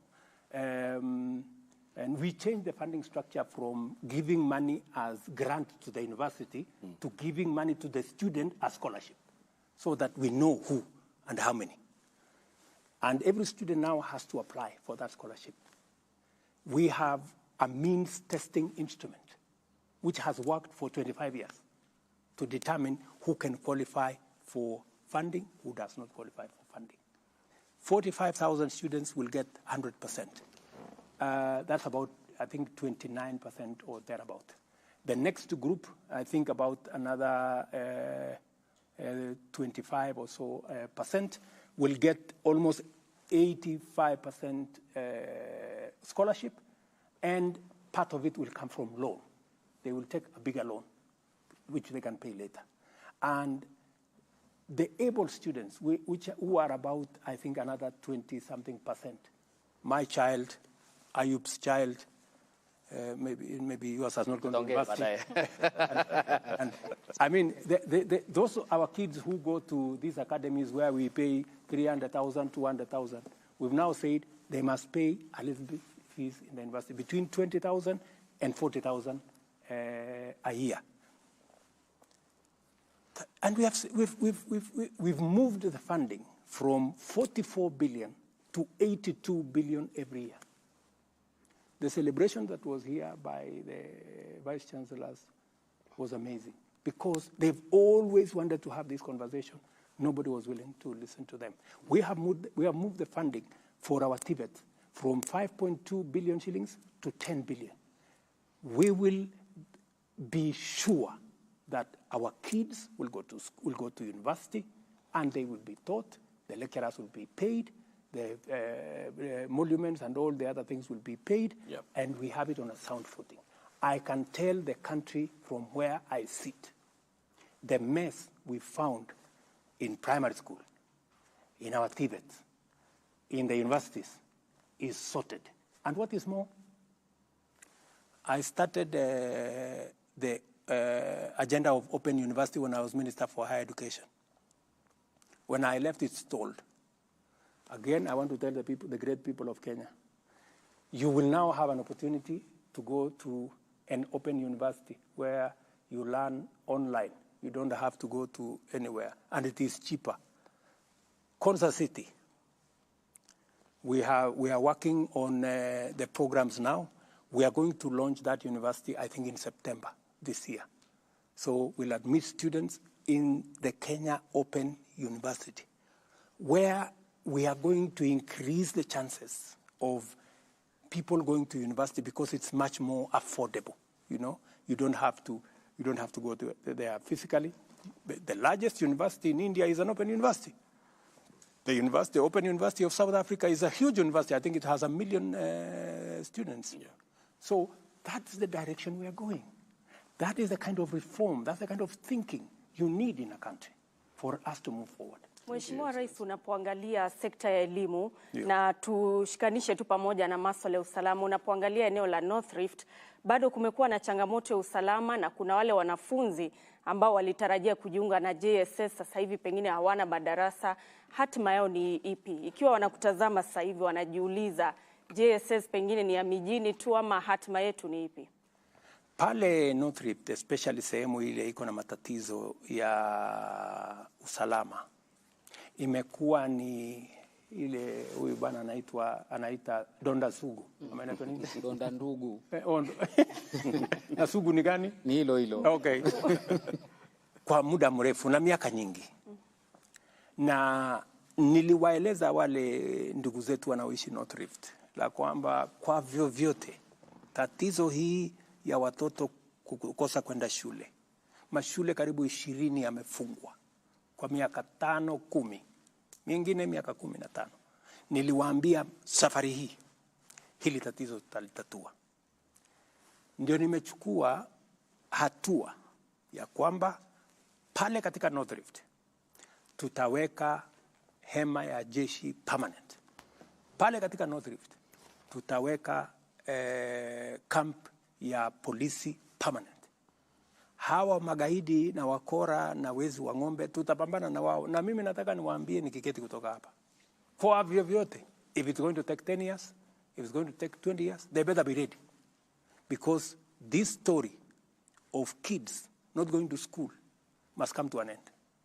Mimi nimetoa pesa karibu milioni 100, nimepatia jeshi waende wajenge hizo mashule zote ambazo zilivunjwa na hawa wakora ili tuwarudishe watoto wetu. I'm going to get a report next week. I spoke to actually Machogu this morning. I'm going to get a report next week.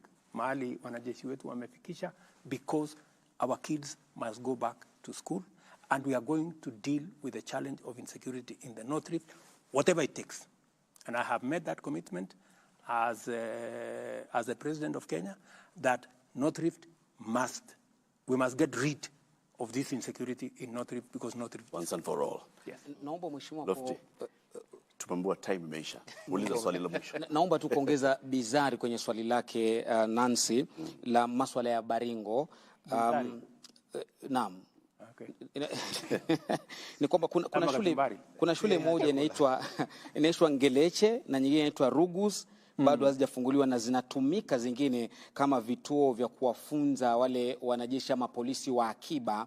Ni miezi 3 sasa ama 4 katika operation hii ambayo inaendelea, na Wakenya wanasema hawajaona matunda yoyote kwamba watu wameshikwa ambao ni magaidi na wale majahili katika eneo lile. Ukijibu hilo, ni juzi tu waziri wako wa usalama wa ndani Kindiki Kithure alikuwa katika eneo la mpakani mwa Somalia, Ethiopia na Kenya kukutana na mawaziri wengine, na kuna mpango kwamba eneo ambalo lilikuwa limefungwa kwa zaidi ya miaka 10 huenda likafunguliwa. Ni kwamba katika ukanda huo sasa kuna usalama, mmepambana na magaidi vilivyo kama serikali ama namna gani?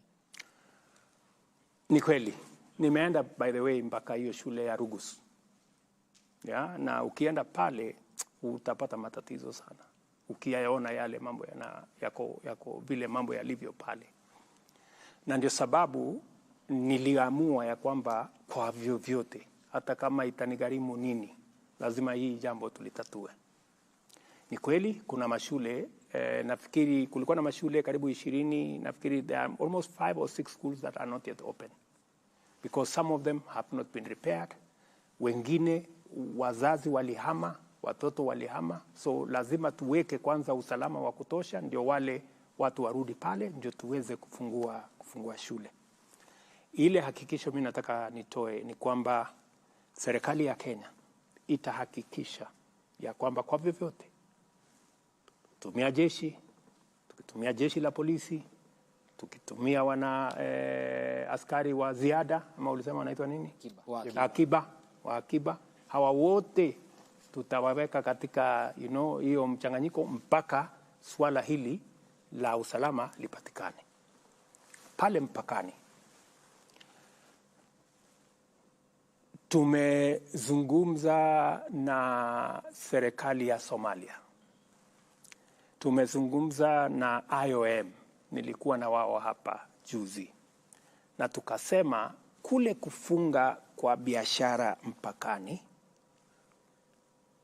kuna wafanya magaidi kuona ya kwamba wamefaulu.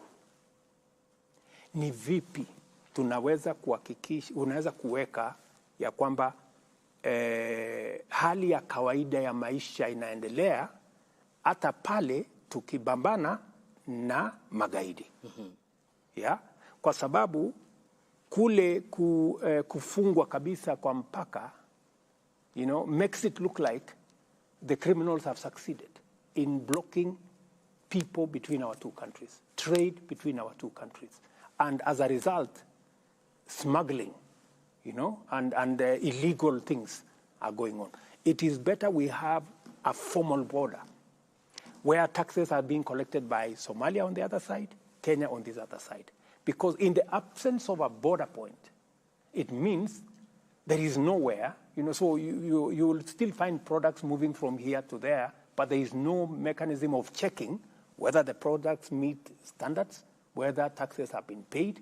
So it is good to formalize a place where people who are genuine can go there and be able to present themselves, present their goods, pay taxes, do business, so that we can deal with the criminals outside that formal engagement. Shukran kwa kukubali bizari yangu kwenye. Asante sana. Mheshimiwa Rais, naona tumetumia muda wa ziada, muda wa akiba, muda wote. Thank you very much for speaking to us this evening, Mr. President. We have not exhausted the list of questions that we had from Kenyans, but we've even extended some time so we can get some more time. Can you allow me 1 minute? Yes, please. You have to get your closing remark. Okay, before I do my closing remark, wacha niseme tumeondoa ushuru kwa aircrafts, helicopters, parts, engines. Nikasikia kaona watu wengi hapo wakisema unajua huyu president marafiki zake sijui tunasikia hata yeye yako na helicopter sijui katika ile project ya kawaida. Mimi nataka niwaeleze wa Kenya hivi. Tumeondoa ushuru kwa mambo ya aircraft kwa sababu Wilson Airport na Kenya is I think the second or third or fourth busiest airport in Africa. Hii Wilson Airport yetu hii. Na kazi kubwa ya Wilson Airport pale ni repairs, maintenance, and one more. We have a very big ecosystem of engineers and people who work in the aeronautical field who had shifted base kwa sababu wakati tuliweka hii ushuru yote wakahamia Tanzania, wakahamia Uganda. Tukapoteza biashara, tukapoteza ajira. Wilson Airport karibu inafungwa. So the same industry players kutoka Wilson Airport walikuja wakasema, jameni, mbona sasa mnatufanya tupeleke ndege zetu Tanzania ama Uganda? Na hapa ndio tuko na engineers, hapa ndio tuko na specialists ambao wanaweza kutufanyia hii kazi. It was purely because we are protecting our jobs and we are protecting our business. So that's the reason. And every other tax that I have put, it is reasoned out. And by the way, I sat in this room with every ministry, every PS, myself, with my team, to interrogate the budget. Because I have to own up and take responsibility for everything that this government does. Except, of course, the ones that I cannot, Lakini, to the extent possible, I must be able to answer to the people you say, Ayub. The people of Kenya. Yes, the countrymen and women. And women. I must be able to answer to them when I am called upon to. What if the ladies and gentlemen in the National Assembly and the Senate do not pass the finance bill? Then what? We will cross that river when we get there. But I think I have made, and I will continue to make, a persuasive argument. I believe in engagement. I believe in working with people. That's why I'm taking time to explain myself. I don't think there is any other president who has explained himself the way I do, because I want to persuade the people of Kenya. I don't want to impose things on people. I want them to understand. I want them to criticize what we are proposing. But we must all be objective, you know. Is it reasonable? Does it make sense? You know? Because, you know, we have a country, my friend, and I want to tell you, Latif and this great team, Eric, Lofty,